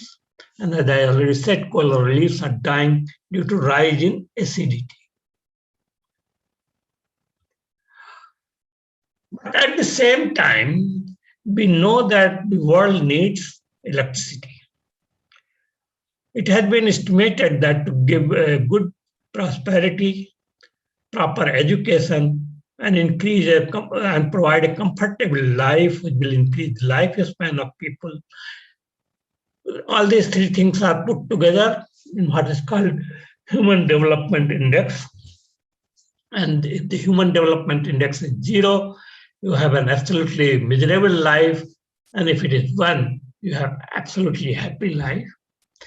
And it is believed that the Human Development Index of the order of 0.8 is sustainable and ethical. And for that, you need annual electricity use of about 4,000 kilowatt hours per person per year. India uses just 1181. Large part of China, has a much better Human Development Index, but a large part of China is still very low. Okay, here, 800 million people, 80 crores of Chinese have a much lower Human Development Index compared to 50 crores, and the average is somewhere there. So we need more energy. How do we get that energy? Are we going to get it from coal? If we get all that energy from coal, the carbon dioxide produced will be so much that the temperature on the earth would go horribly higher. So what are the alternatives? In order to get it into proper perspective, let us see that if the temperature of the Earth, average temperature, goes up by 1.5 degrees centigrade, then about 4,000 million people, which is about 400 crore people, will be exposed to heat wave. About 300 crore people will feel water stress. A lot of them will have power generation will be affected. The crop yield change will, there will be crop yield change, because if you get something gets very hot, you will not be able to produce the normal crops which you have been producing so far. And there will also be habitat degradation. And if this temperature goes up to 2 degrees, these numbers will almost double. 6,000 million people will be exposed to heat. And this year you saw that in Vancouver, which used to be fairly cool and pleasant during summer, was horribly hot, and hundreds of people died just because of heat exposure. Well, of course, Canada is a very rich country, so they immediately created large hangars with air conditioners where people will go and rest. Imagine temperature going up in India and between 50 degrees routinely, how terrible it will be. So large number of people will be affected as the temperature goes up. This temperature is already about 1.1 to 1.2 degrees centigrade. So we have very little window. We are tending towards these higher temperatures and getting more and more hot and miserable. Let us see the life cycle carbon dioxide emission in metric tons. Metric tons by weight, carbon dioxide is gas. So just imagine how much carbon dioxide is produced, how much carbon dioxide is there in 1 metric ton. For production of 1 gigawatt hour of power. Okay. Using coal, you produce 820 metric tons of per gigawatt hour. Using gas, you produce about 500 tons per gigawatt hour. Using biomass, you produce something like 230. But with using solar PV, you produce something like 48 gigawatt hour. This includes the entire energy, all the carbon dioxide produced right from the time of making them, installing them, and running them. And then geothermal is very small, concentrated solar power, we'll talk about them, hydropower, very small, wind, and nuclear is nuclear and wind is very small too. Okay, just almost negligible. So we shall not talk about coal, we shall not talk about gas because that is already well known. We shall talk about the shades of green energy produced by using biomass or biofuels, using hydroelectricity, using solar power, using wind, and then using nuclear energy.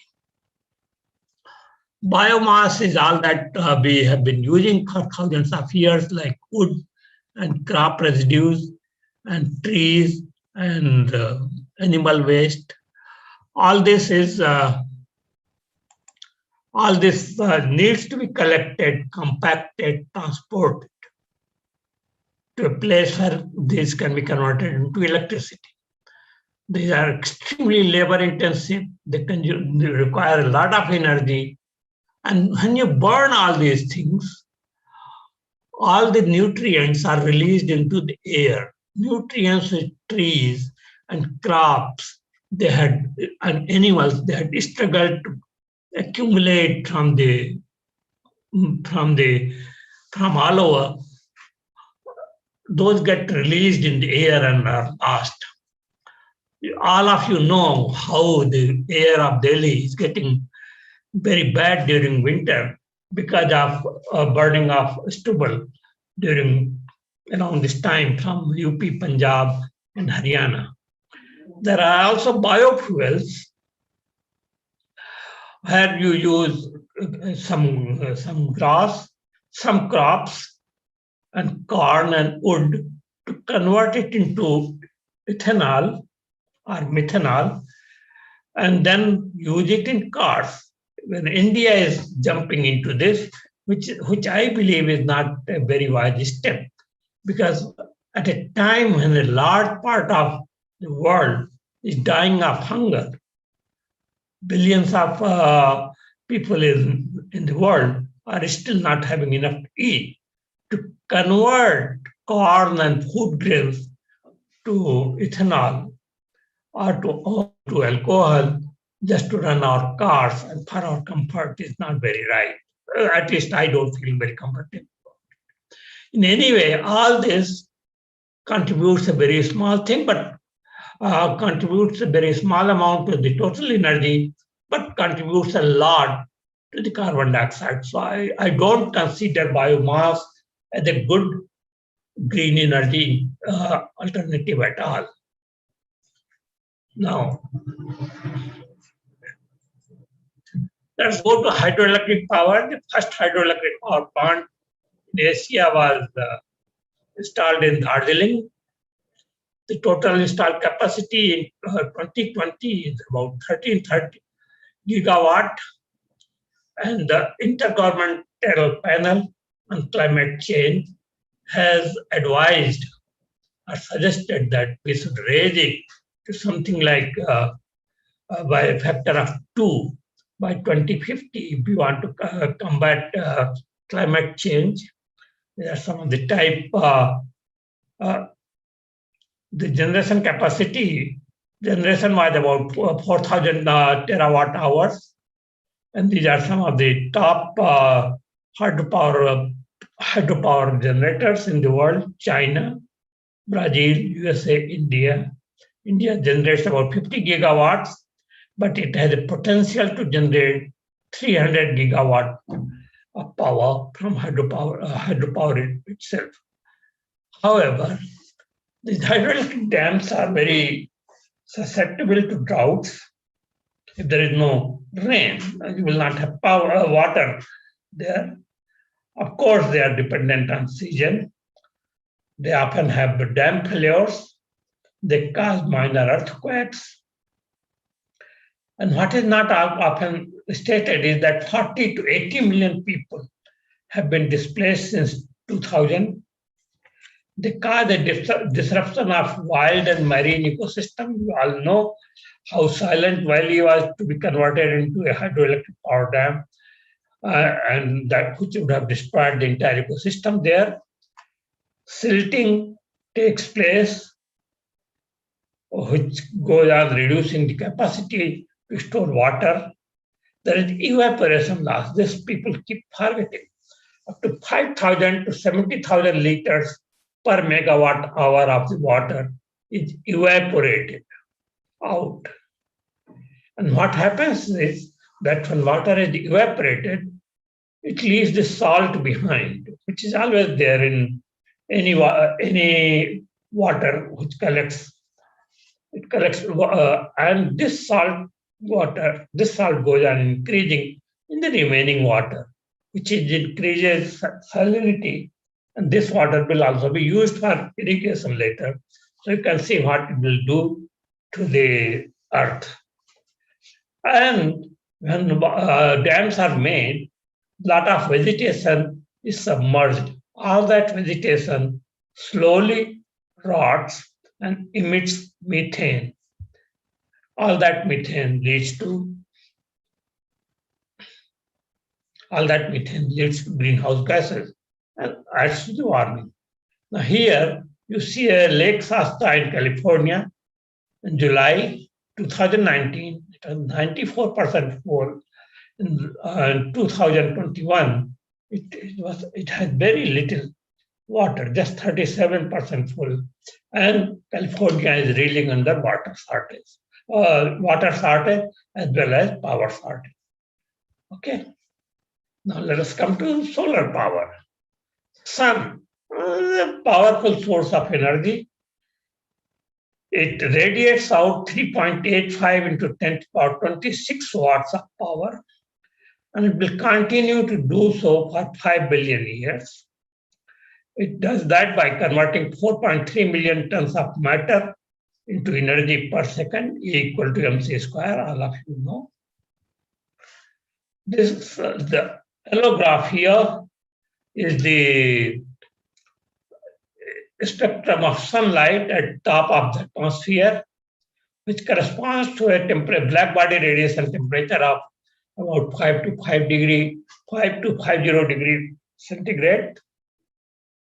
However, a lot of it is also absorbed, part of it is absorbed. And the red curve here, red or orange curve here, is the one which you see at the equator level. And there it comes down about 1000 watts per square meter.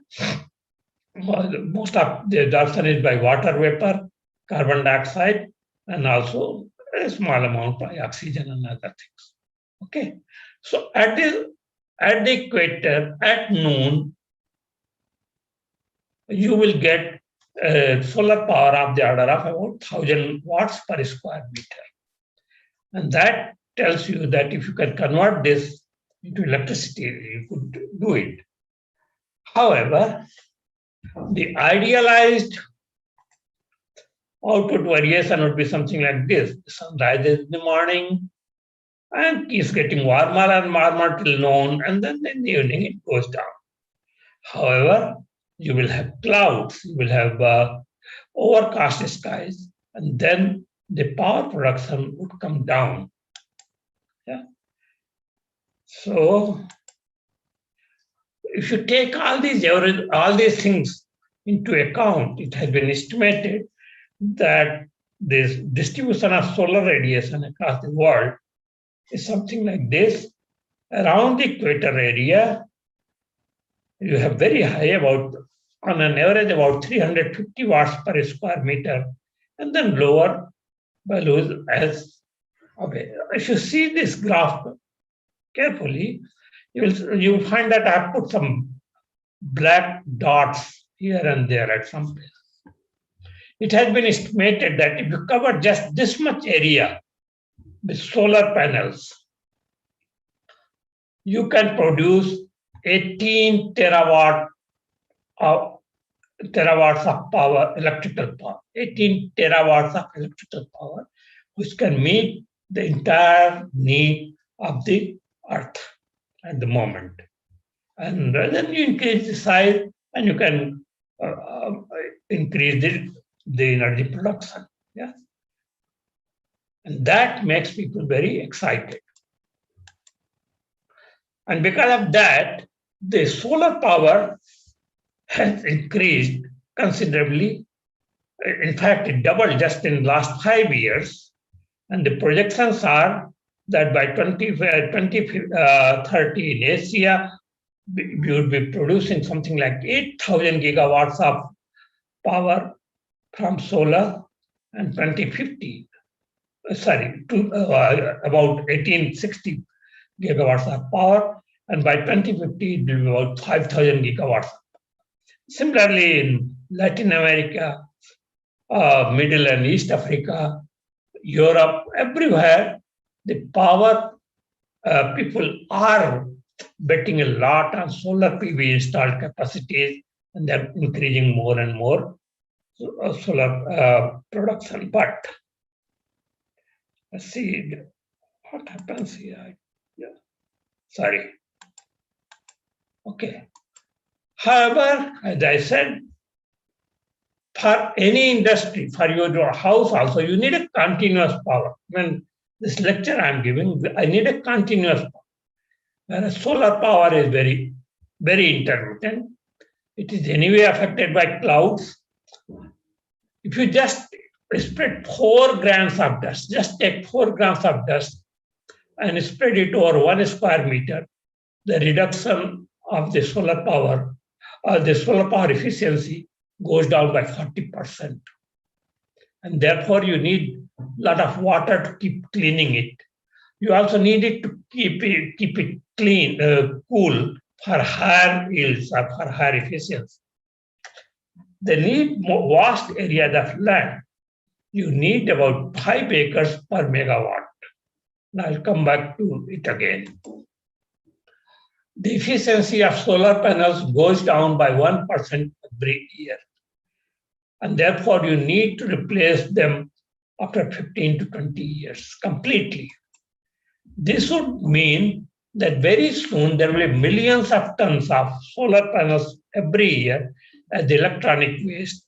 And they do use a lot of toxic materials like rubber, plastic, cadmium, lead, etc. Yes, people suggest that you can have a battery. So the solar power plug comes and charges the battery, and then you use that. Or you can have a pumped up hydro, or you can generate heat, or you can have a compressed air, or you have a convert it into green hydrogen by hydrolysis. But battery is very expensive. Pumped up hydro cannot be put everywhere. And then other things also need investment. I mean, this is not as simple as that. More importantly, they need rare material, rare earths, a lot of rare earths. And in that, they need a lot of material, and I'll come back to this again. And quite harmful chemicals are used during production.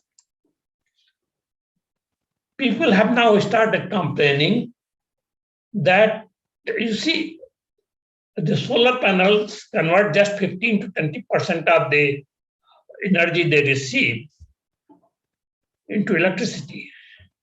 Rest 85% of it is getting radiated as a heat. And because of that, the local weather is getting affected. Areas around large solar farms, people are complaining that they get warmer by 1 degree or 2 degrees. And people are also telling that the land under the solar panel is getting deteriorated. Now, let us look at the material supply risk. Samarium, nickel, lithium, they are not that, they are still available in plenty. But as you go to these other ones, you don't have enough material on the earth. Half of the world's cobalt reserves are in the Democratic Republic of Congo. Half the lithium is in Chile.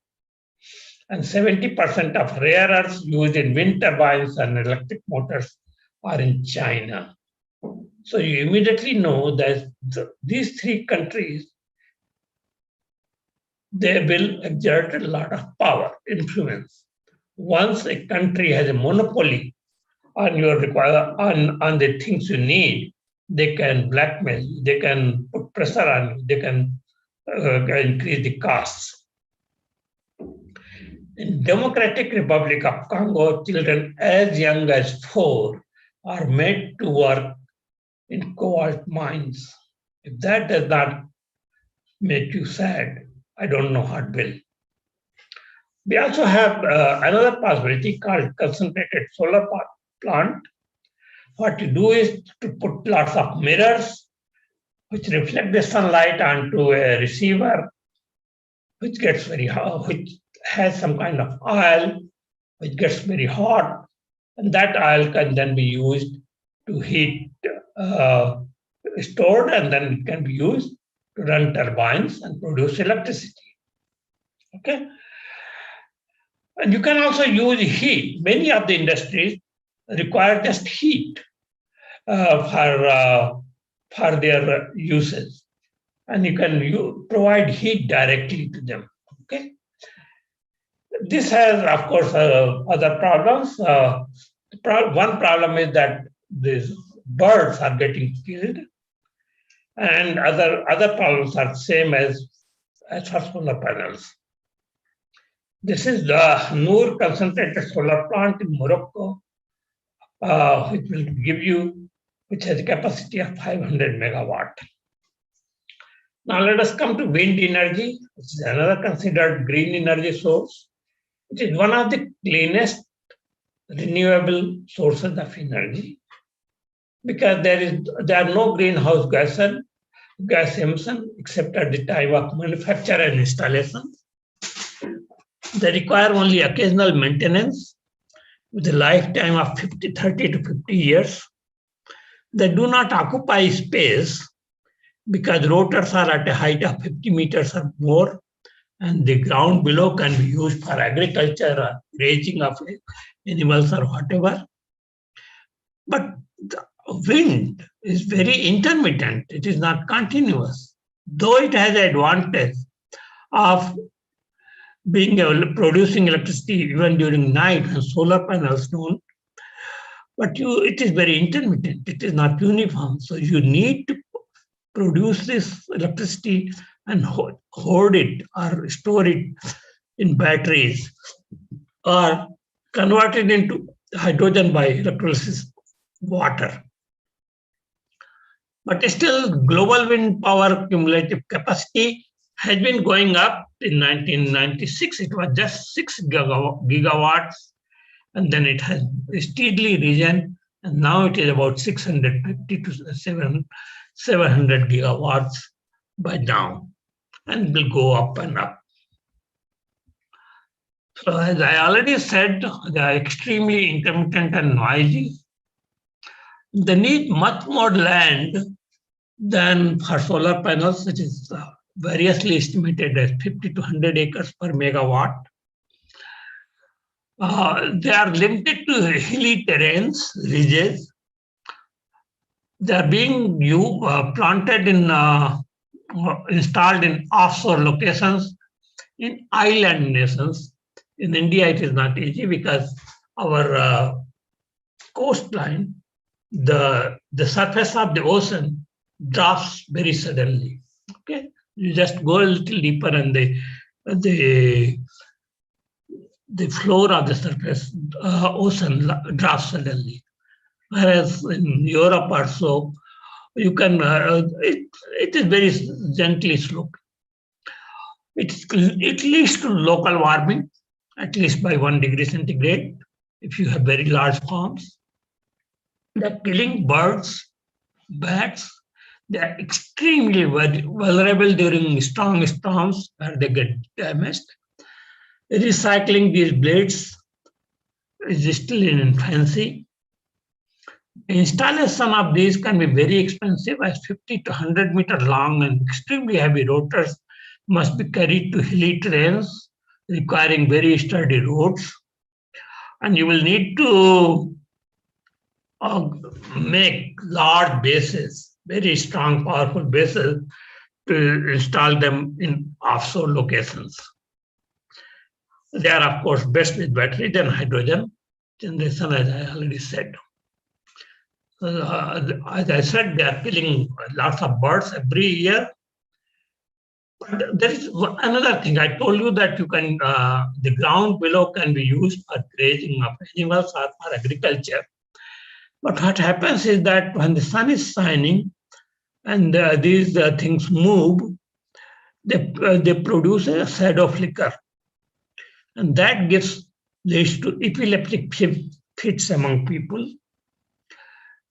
And animals get disturbed because of these flickering shadows, and they stop eating. Now let us come to nuclear energy.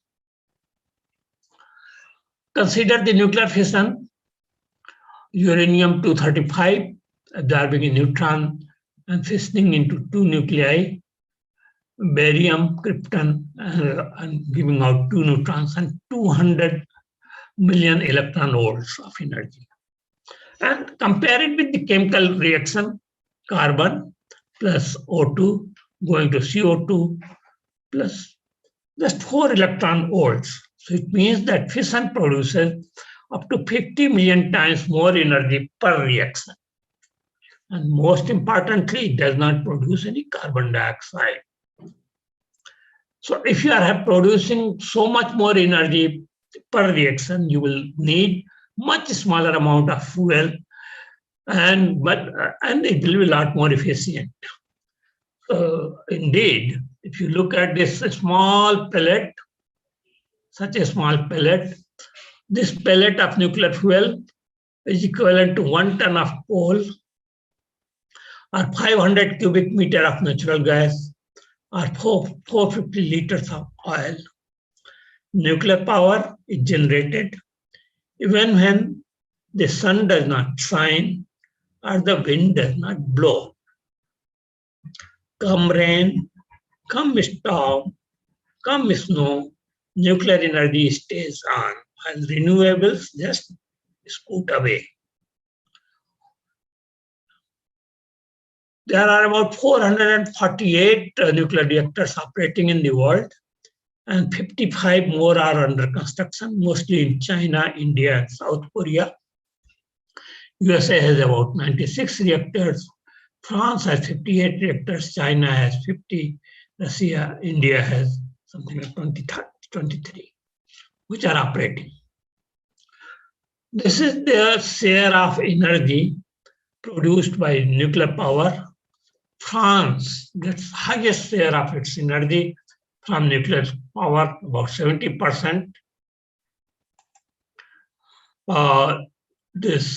Slovakia and some of these countries like Ukraine and Hungary, they have close to 50%.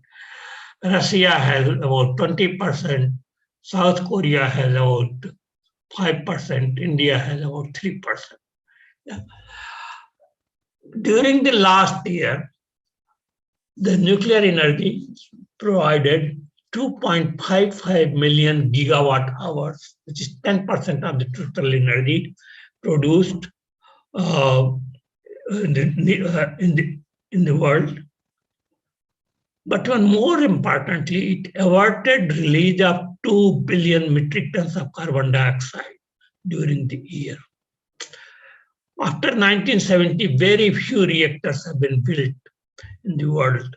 Had they continued building reactors, this number would have gone up much higher, would have been much higher, and the carbon dioxide release would have been much lower.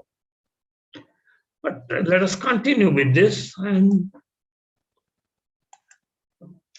there is another emerging possibility. You must have heard that people are continuously talking of hydrogen, because hydrogen is a very valuable carrier of energy. You burn hydrogen, you get a lot of heat, and all that you get is just water. And there is new design of nuclear reactors are coming up, which will be very high temperature ones, about 1000 degrees or so. And those can easily be used to produce hydrogen very cheaply, using the cyclic process, which is well known to chemists. Okay. The next more important thing is that if you develop fast breeder reactors or molten salt reactors, you can use thorium. And if you can use thorium in these reactors, you have enough fuel to last thousands of years, several thousand years. But now I come to the other point, material. Here we have shown material requirement in tons per terawatt hour by type of energy source. For solar PV, you need several thousand tons of cement, several thousand tons of steel, glass, cement, etc., etc. Hydro, again, you have 14,000 tons of concrete for the same amount of power, okay? For the same amount of energy. Wind, again, you still need 8,000 tons of concrete, 1,800 tons of steel, and several other materials, geothermals. But in nuclear, you just need 760 tons of concrete and a very small amount of 160 tons of steel, and some special materials like uranium. Okay. So the material requirement of nuclear is extremely small. compared to solar, hydro, or wind. Even more important thing is capacity factor. Capacity factor is that if you need 1,000 megawatts, if you install a 1,000 megawatt plant, if it is a nuclear plant, you are assured of 940 megawatts of power. If you are natural gas burning thing, you are assured of about 568 megawatts of power. If it is coal, it has a capacity of just about 47.5%. Wind hydropower is about 39%. Wind is just 34% or 35%, and solar is lowest at about 25%. What does it mean?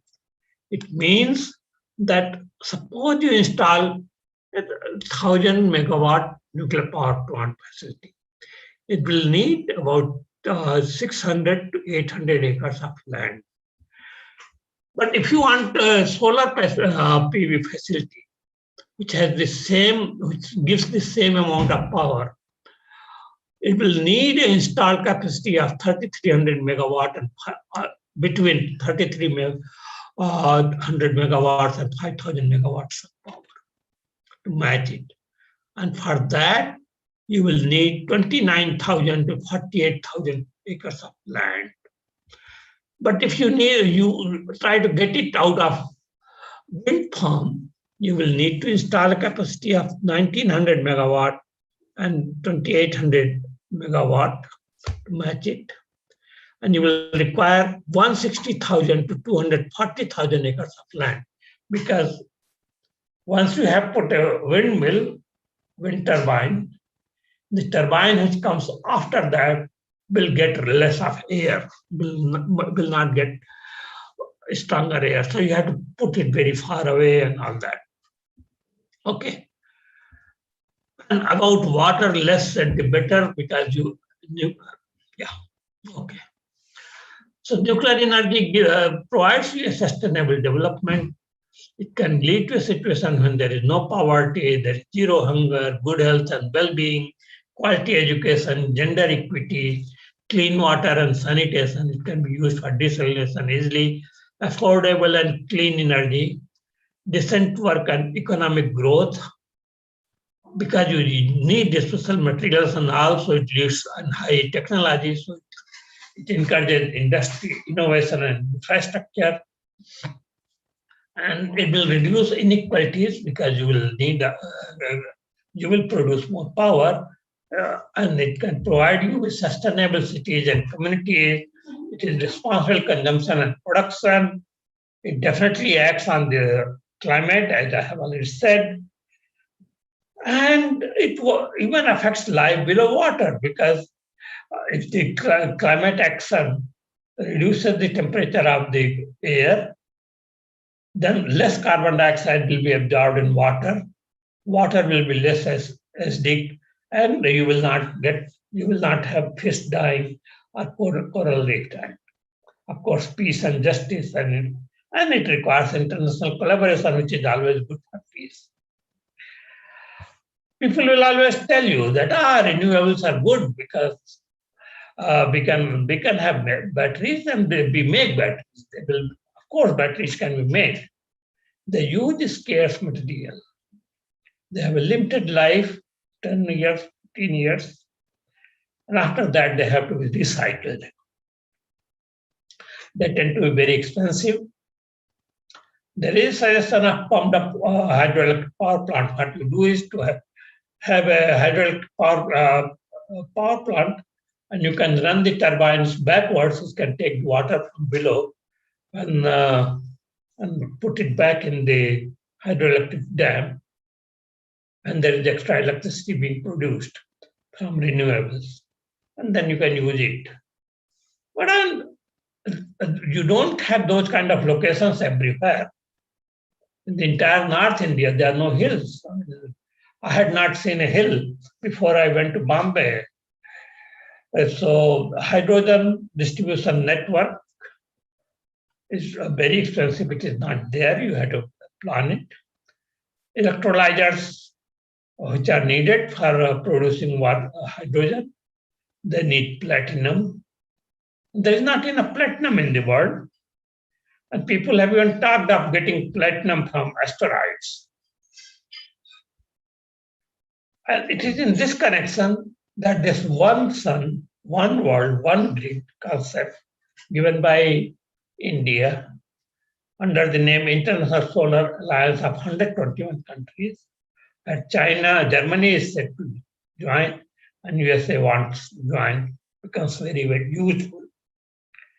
Because you know that the sun is always shining brilliantly, and the wind is always blowing strongly somewhere or other.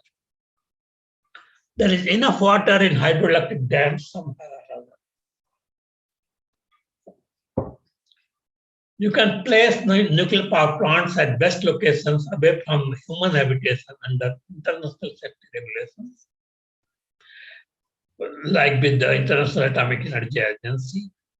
You can then make an international grid with up to 30 to 40% base load from nuclear power, and this can eliminate intermittency and even a need for batteries because of all this averaging out. You can provide power to third world countries to rapidly lift them out of poverty and dissuade them from burning polluting fuels and from deforestation. So our suggestion is that let us make an international grid and provide sustainable, green, clean, green, and reliable power to all using the sources I discussed. This idea is as such not very new. Buckminster Fuller had talked of an international grid way back in 1981, where the grid could be of ultra high voltage or using high temperature superconducting coils. Okay, so this can work. It will require a lot of determination and international collaboration, but it is a very nice dream. So this will really need international collaboration. We do need international collaboration to produce more efficient solar cells and storage. We do need international collaboration to have more efficient turbines. We need international collaboration in fast breeder technology and for building molten salt reactors. I have not talked at all about something called accelerator-driven separator system. If there is a question, I'll answer that. And of course, fusion technology will come in some years. The ITER project is progressing very well, and we should be having, we should hear some good news from there very soon. We could have an international autonomous body for research and regulations of nuclear safety, which will be very valuable. Our Earth is getting hot, and we are reaching here. We are somewhere here. If we get any further, any hotter, it will ultimately fall in a hot house Earth. But if we take action now, it can stabilize a little hotter temperature than today, but it may still be livable. It is your future. You are young. We people are on way out. It is your future. You should ask for it. You should participate in it and see to it that climate change does not destroy your future. Okay, so we have very little time left to save our beautiful planet, which is the only one known to harbor life. Thank you.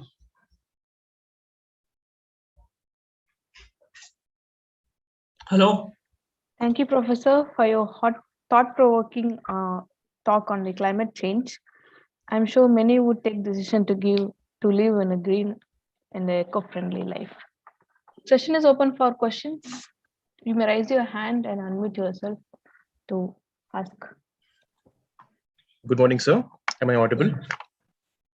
Good morning. Yes, sir. Thank you for this very informative session. It was very informative and nicely presented. So I have a question about you showed a slide about the distribution of solar energy across the map of the Earth. And of Yeah. course, naturally, there was like a degradation in like, the amount as we go away from the equator. But even if we move along with the equator, there was a lot of variation in like, the redness, like the amount of solar energy available. So this variation, even along the equator, is this about climate? Is this about clouds? Like how does, like I saw even in the South Atlantic Ocean in between Africa and South America, there was more redness. So like how can it be more red in the South Atlantic Ocean if we compare it to South America?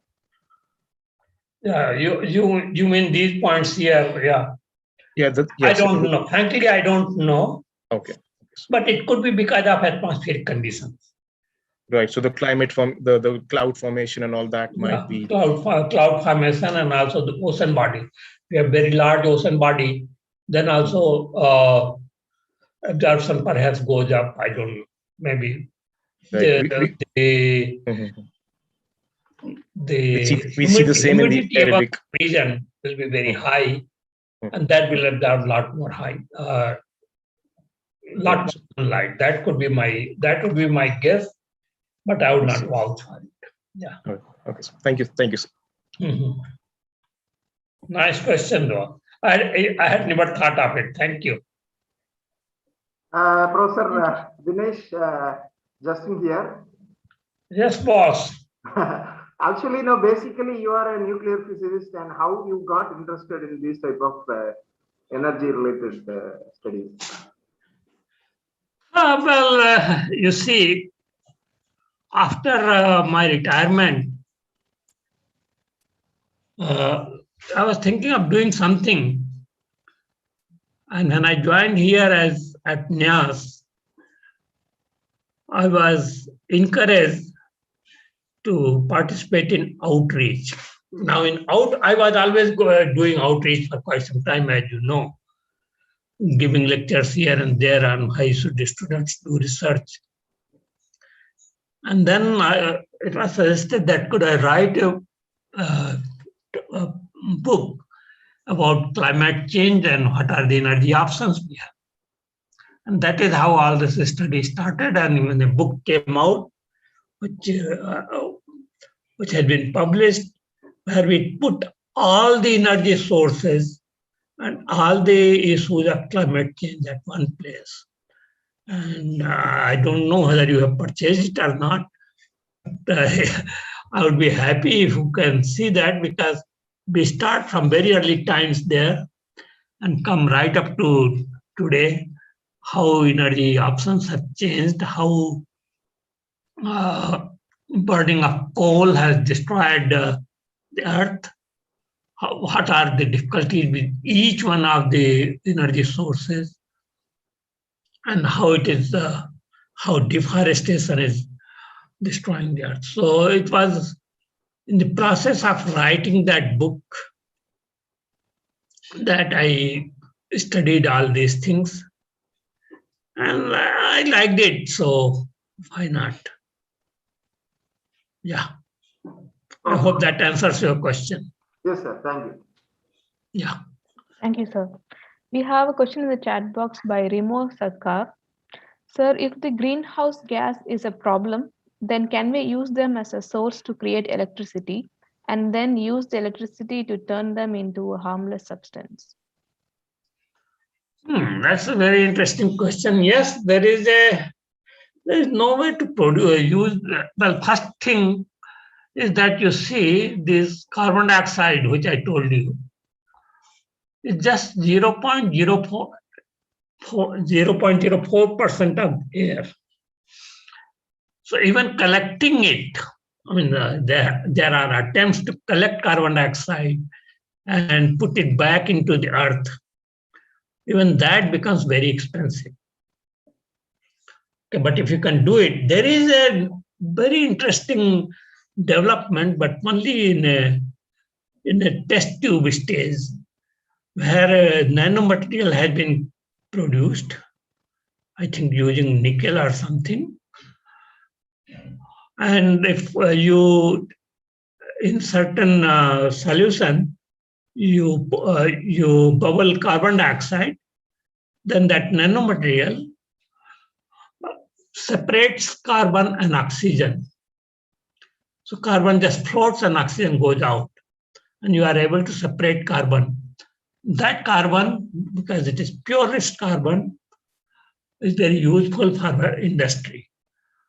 If that experiment can be converted into a large scale industry, that will be very valuable. But as I said, it is their heating capacity. You know, nitrogen, oxygen, they are all nitrogen and oxygen, they are made up of identical molecules, identical atoms. So they do not absorb because there is nothing like what we call dipole moment. Yeah, it is only carbon dioxide or methane, which is made up of, those molecules are made up of non-identical atoms. They have states which can absorb light and then emit it back as heat in infrared. But their percentage is still now very small, but that is, if you go from Earth level to higher level, the amount is very high. It is about 38 billion tons of carbon dioxide going into the air every year, 38 to 40 billion tons of carbon dioxide going into the air every year. And then carbon dioxide and methane, they stay for thousands of years in the atmosphere. 100 years, 1,000 years they take. So the only way is, as far as I know, the only effective way is to increase forestation, because they are good at absorbing carbon dioxide. But then what is not normally realized is that this photosynthesis, which takes place in plants, has a very low efficiency. The most efficient photosynthesis takes place in cane sugar, which is 3%.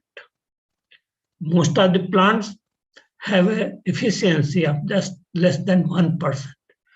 And it's because of this reason that any deforestation causes so much devastation. So yes, that is a very interesting idea, but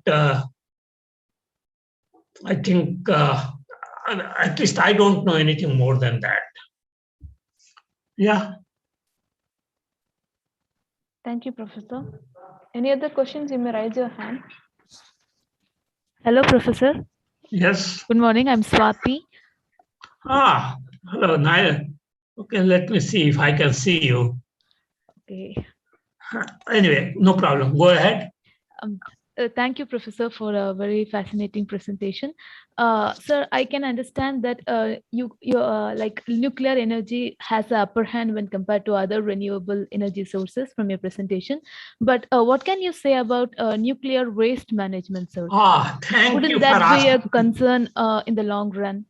Thank you very much for asking that question.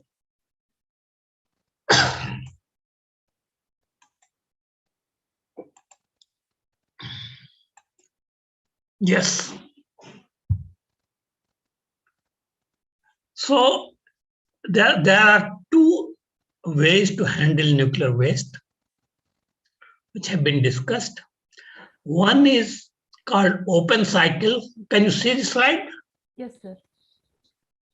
Swati, can you see the slide? Yes, sir. It is visible. Okay. One is where you called open cycle, where you take uranium and put it in a standard reactor, and that then a lot of waste is produced, nuclear waste is produced. First thing first, the amount of nuclear waste produced is extremely small. When you use one, okay, then secondly, this nuclear waste is then first put in a kind of water, where it decays for some time, and then the remaining portion is stored in concrete boxes, which are taken for long-term storage. That is the practice being used by America. Though it is a different thing that they have not been able to find it. They have found a location somewhere in Montana, I think, where it can be stored in geologically secure locations. But they have not yet succeeded. Only Finland has succeeded in doing it. The reason for going into that open cycle storing was that from the waste contains a lot of plutonium. And that plutonium can be stolen, or that waste can be stolen and used as a dirty bomb. You must have heard this thing. It is because of this fear that Americans started that they will store the waste. Now, this waste is very radioactive. And since it is very radioactive, the plutonium in it becomes very safe. And people would not like to steal the plutonium part alone. Okay.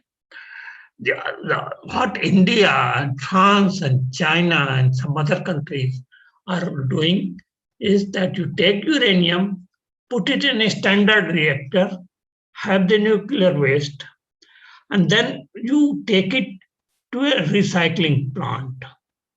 In the recycling plant, this nuclear waste will have uranium, it will have plutonium, it will have fission products, and some minor actinides. Okay, those are separated, and uranium, plutonium, and actinides are made into fuel again and used. The remaining things are fission products, and they decay very quickly, and they are then separated. In the fission products, you can actually harvest things like cobalt-60 or cesium-137, and I think recently several other things can even be taken out for use in medical and industry. One other thing, I don't know whether I have that slide here. Another concept which is called accelerator-driven subcritical system, here, has been discussed. What you do is that you take a high energy proton, send it on to lead or uranium or anything. It's 2 GeV proton, and will produce something like 8 neutrons. And then these neutrons can then be used for causing the fission. The moment you switch off the accelerator, the neutron coming out will stop, and you have a very safe reactor. But what is important here is that the neutron density is so high that almost the waste itself gets incinerated. It gets burnt. It is used up for production of energy. So this is called accelerator-driven subcritical system. And this was given by Carlo Rubbia, another Nobel laureate, for discovery of neutral currents and all. And this is coming up in Belgium, and many countries are working on it. Okay.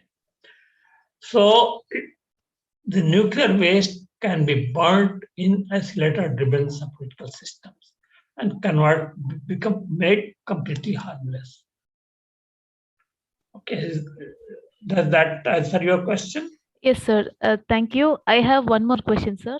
You Sure. mentioned that nuclear in India, nuclear energy is only contributing 3% of the total. I think it is 3% of the total electricity.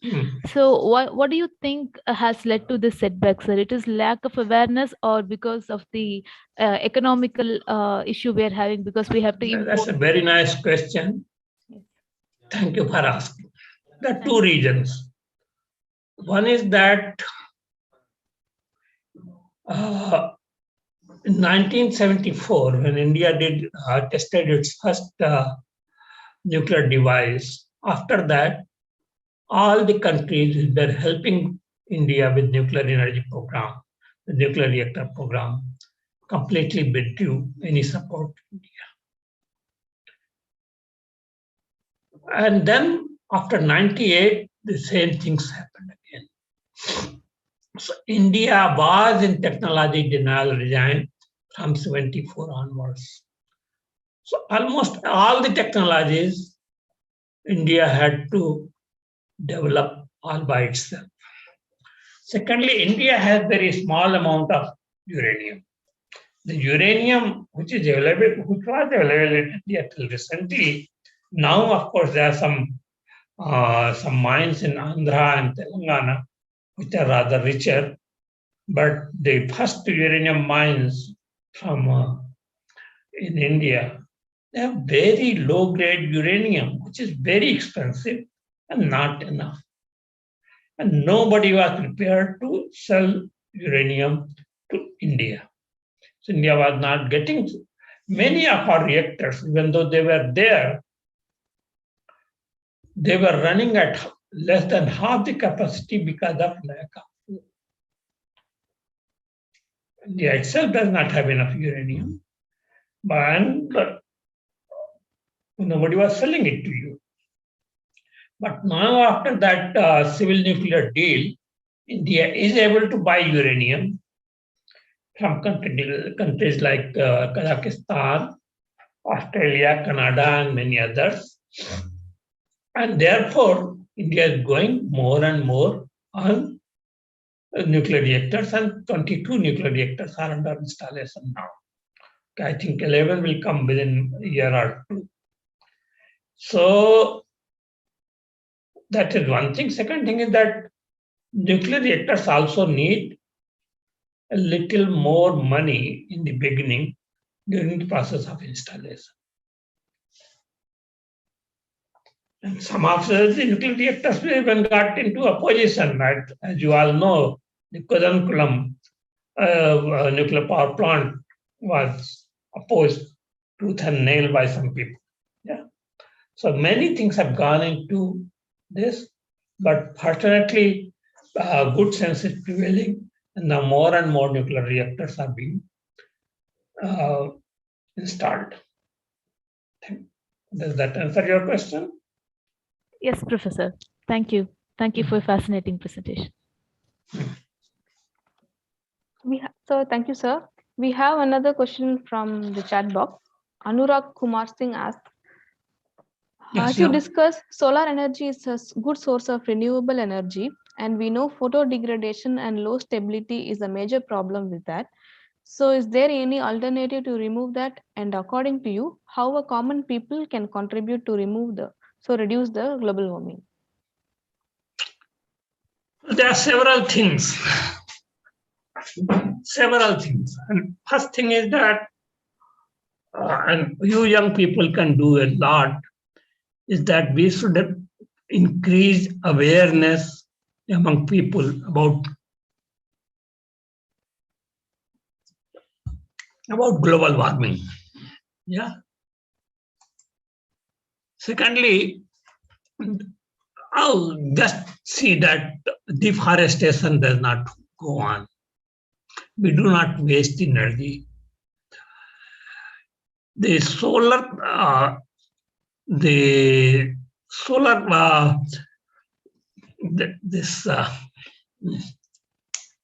intermittency of solar is very well known, but batteries are available. They are expensive, but batteries are available. But other methods, first of all, we also need research in producing cheaper and longer lasting batteries. That will be a good way for the students and common people. They should avoid deforestation, they should avoid pollution. And all these things lead to global warming. Do not use of fossil fuels. And so it will go on and become more and more aware of it. And that will help them. You can definitely go for solar power for your own houses. That will help. So the ways, there are many, many things that one can do. And another thing that these days, it has become very common for people to eat food which is not produced in their region. If you go to market, you will find that you are getting apples from New Zealand, kiwi from New Zealand, apples from California and Washington. But it is not necessary. And we also produce apples, right? And in Himalayan regions, they have started producing kiwi. So this transport of food from very far distances uses unnecessary energy. One other thing which only now people are realizing is to reduce reduction of meat diet. Eating meat. Eating meat is one of the biggest contributors to global warming, and only now people are becoming aware of it. But I will not say more on it because that is a personal choice. But sooner or later, people will become aware of it. You perhaps know that this science writer who lived in Sri Lanka, what was his name? Clark or something. What was his name? He talked about global warming and reduction of meat diet quite some years ago, more than 20, 30 years, 40 years ago. So that is, people are becoming aware of it. And that will also help. Yeah. Okay. Thank you, Professor. Is there any other question? You may post it or you can unmute yourself.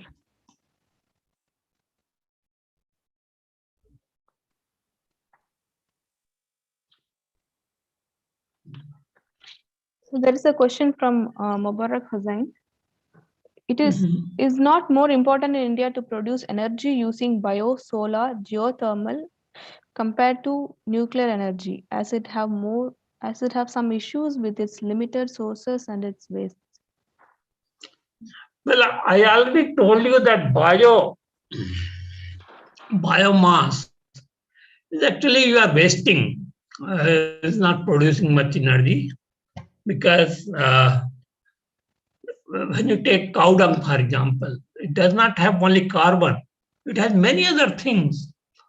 When you burn a plant, it has taken nutrients like calcium and copper and zinc and all kinds of things. All this is released in the air.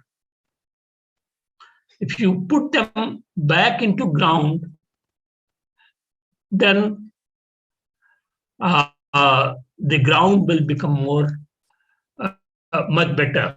It will become more fertile. Moreover, some people have a wrong notion that biomass is green. It is not green. A tree goes on accumulating carbon over 100 years or so. You cut it down and you burn it in a few minutes. So all that carbon which was accumulated or absorbed by the tree over 100 years is released within a few minutes. And that will give a huge spike. And it will take several hundred years for that carbon to come back to the earth again. So biomass is not green. The energy required to convert biomass into electricity is very high. So the energy gain is not much. So biomass, as far as I can see, is not at all the right thing. But you see, the industries, these industrialists, they can be very devious. Yesterday I was reading that many coal plants, first of all, people try to convince, they just put out the case that biomass is green And therefore, they replaced coal with pellets of wood.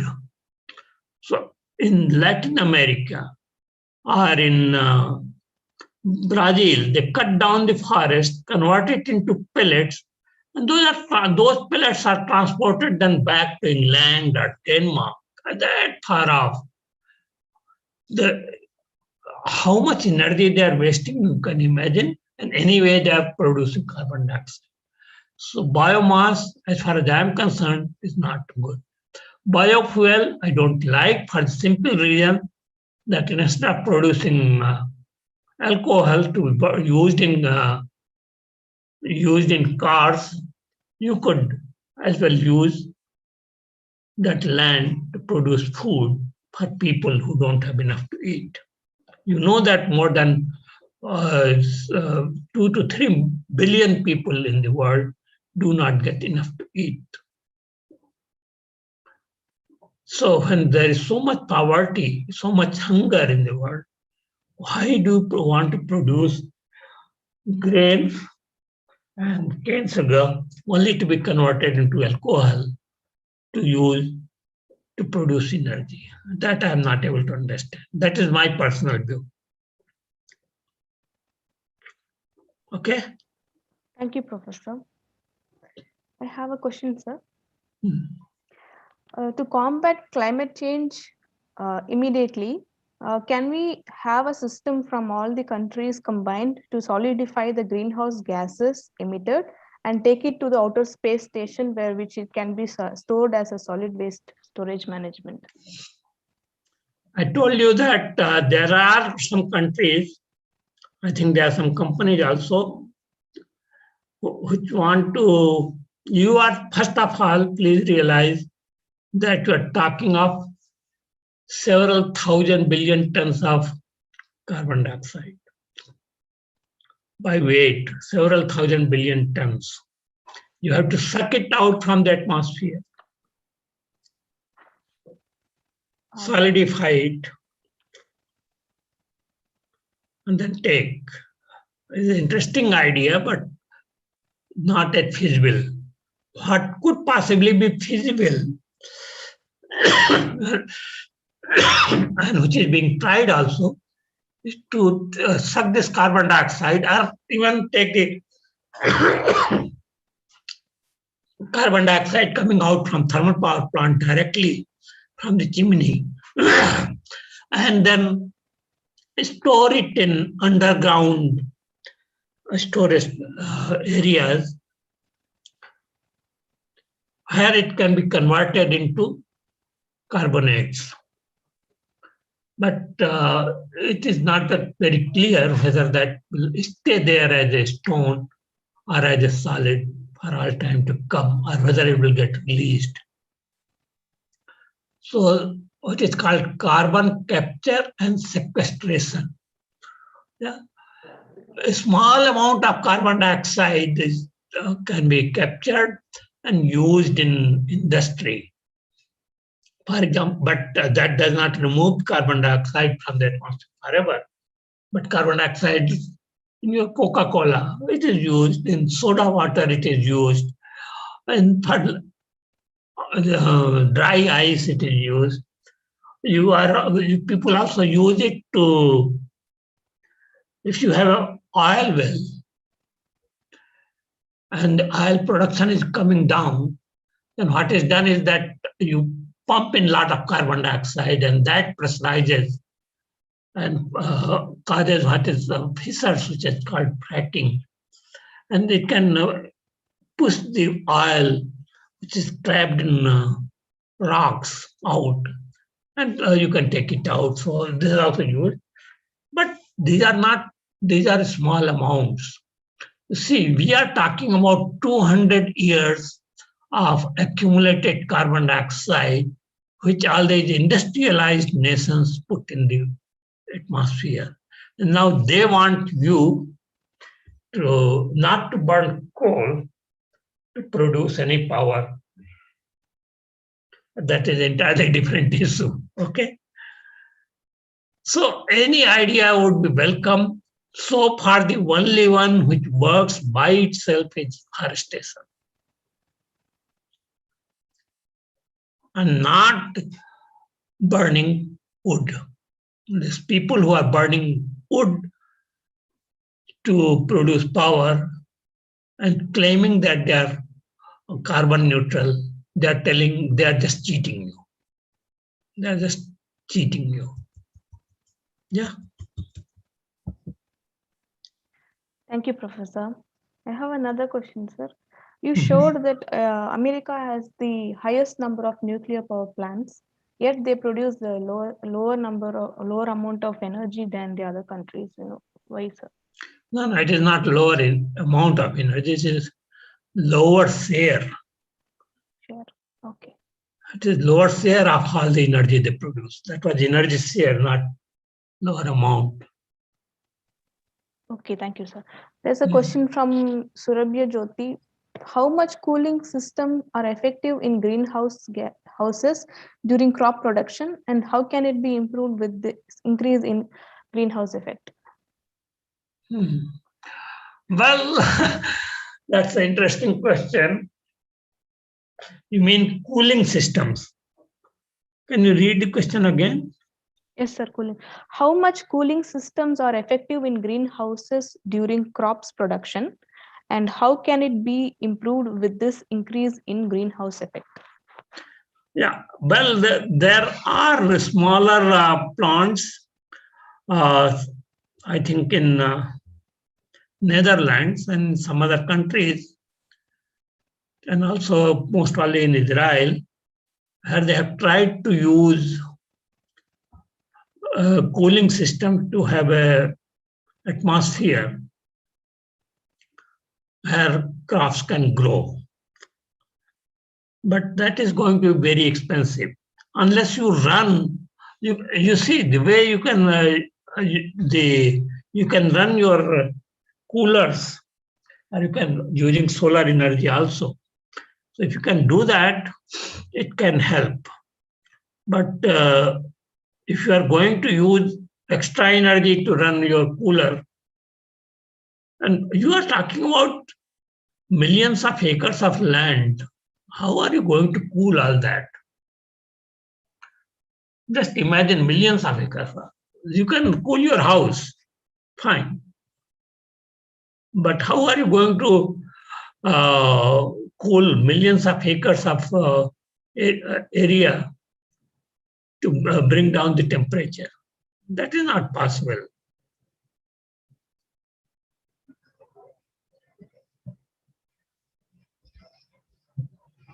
I hope it. Just 1 second, there is a train passing near our house.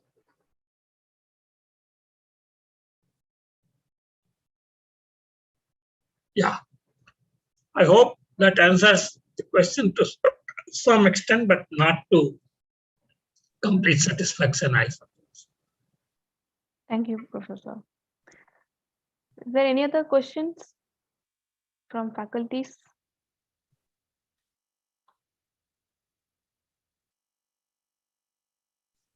If not, let's wind up the session. So thank you very much for your wonderful lecture and inspiring speech. And I hope everyone will have a question in themselves, whether they are eco-friendly in from the day-to-day life and activities. Thank you, Professor, for coming and giving us a lecture and spending your time. And thank everyone who has come for participating, and let's meet for the second session that will be from evening 5:30. Thank you. Justin, if you are still there, thank you. Thank you, sir. Thank you very much for accepting our invitation. Yeah, when are you inviting me there? Sorry? When are you inviting me to Trichy? When everything is normalized.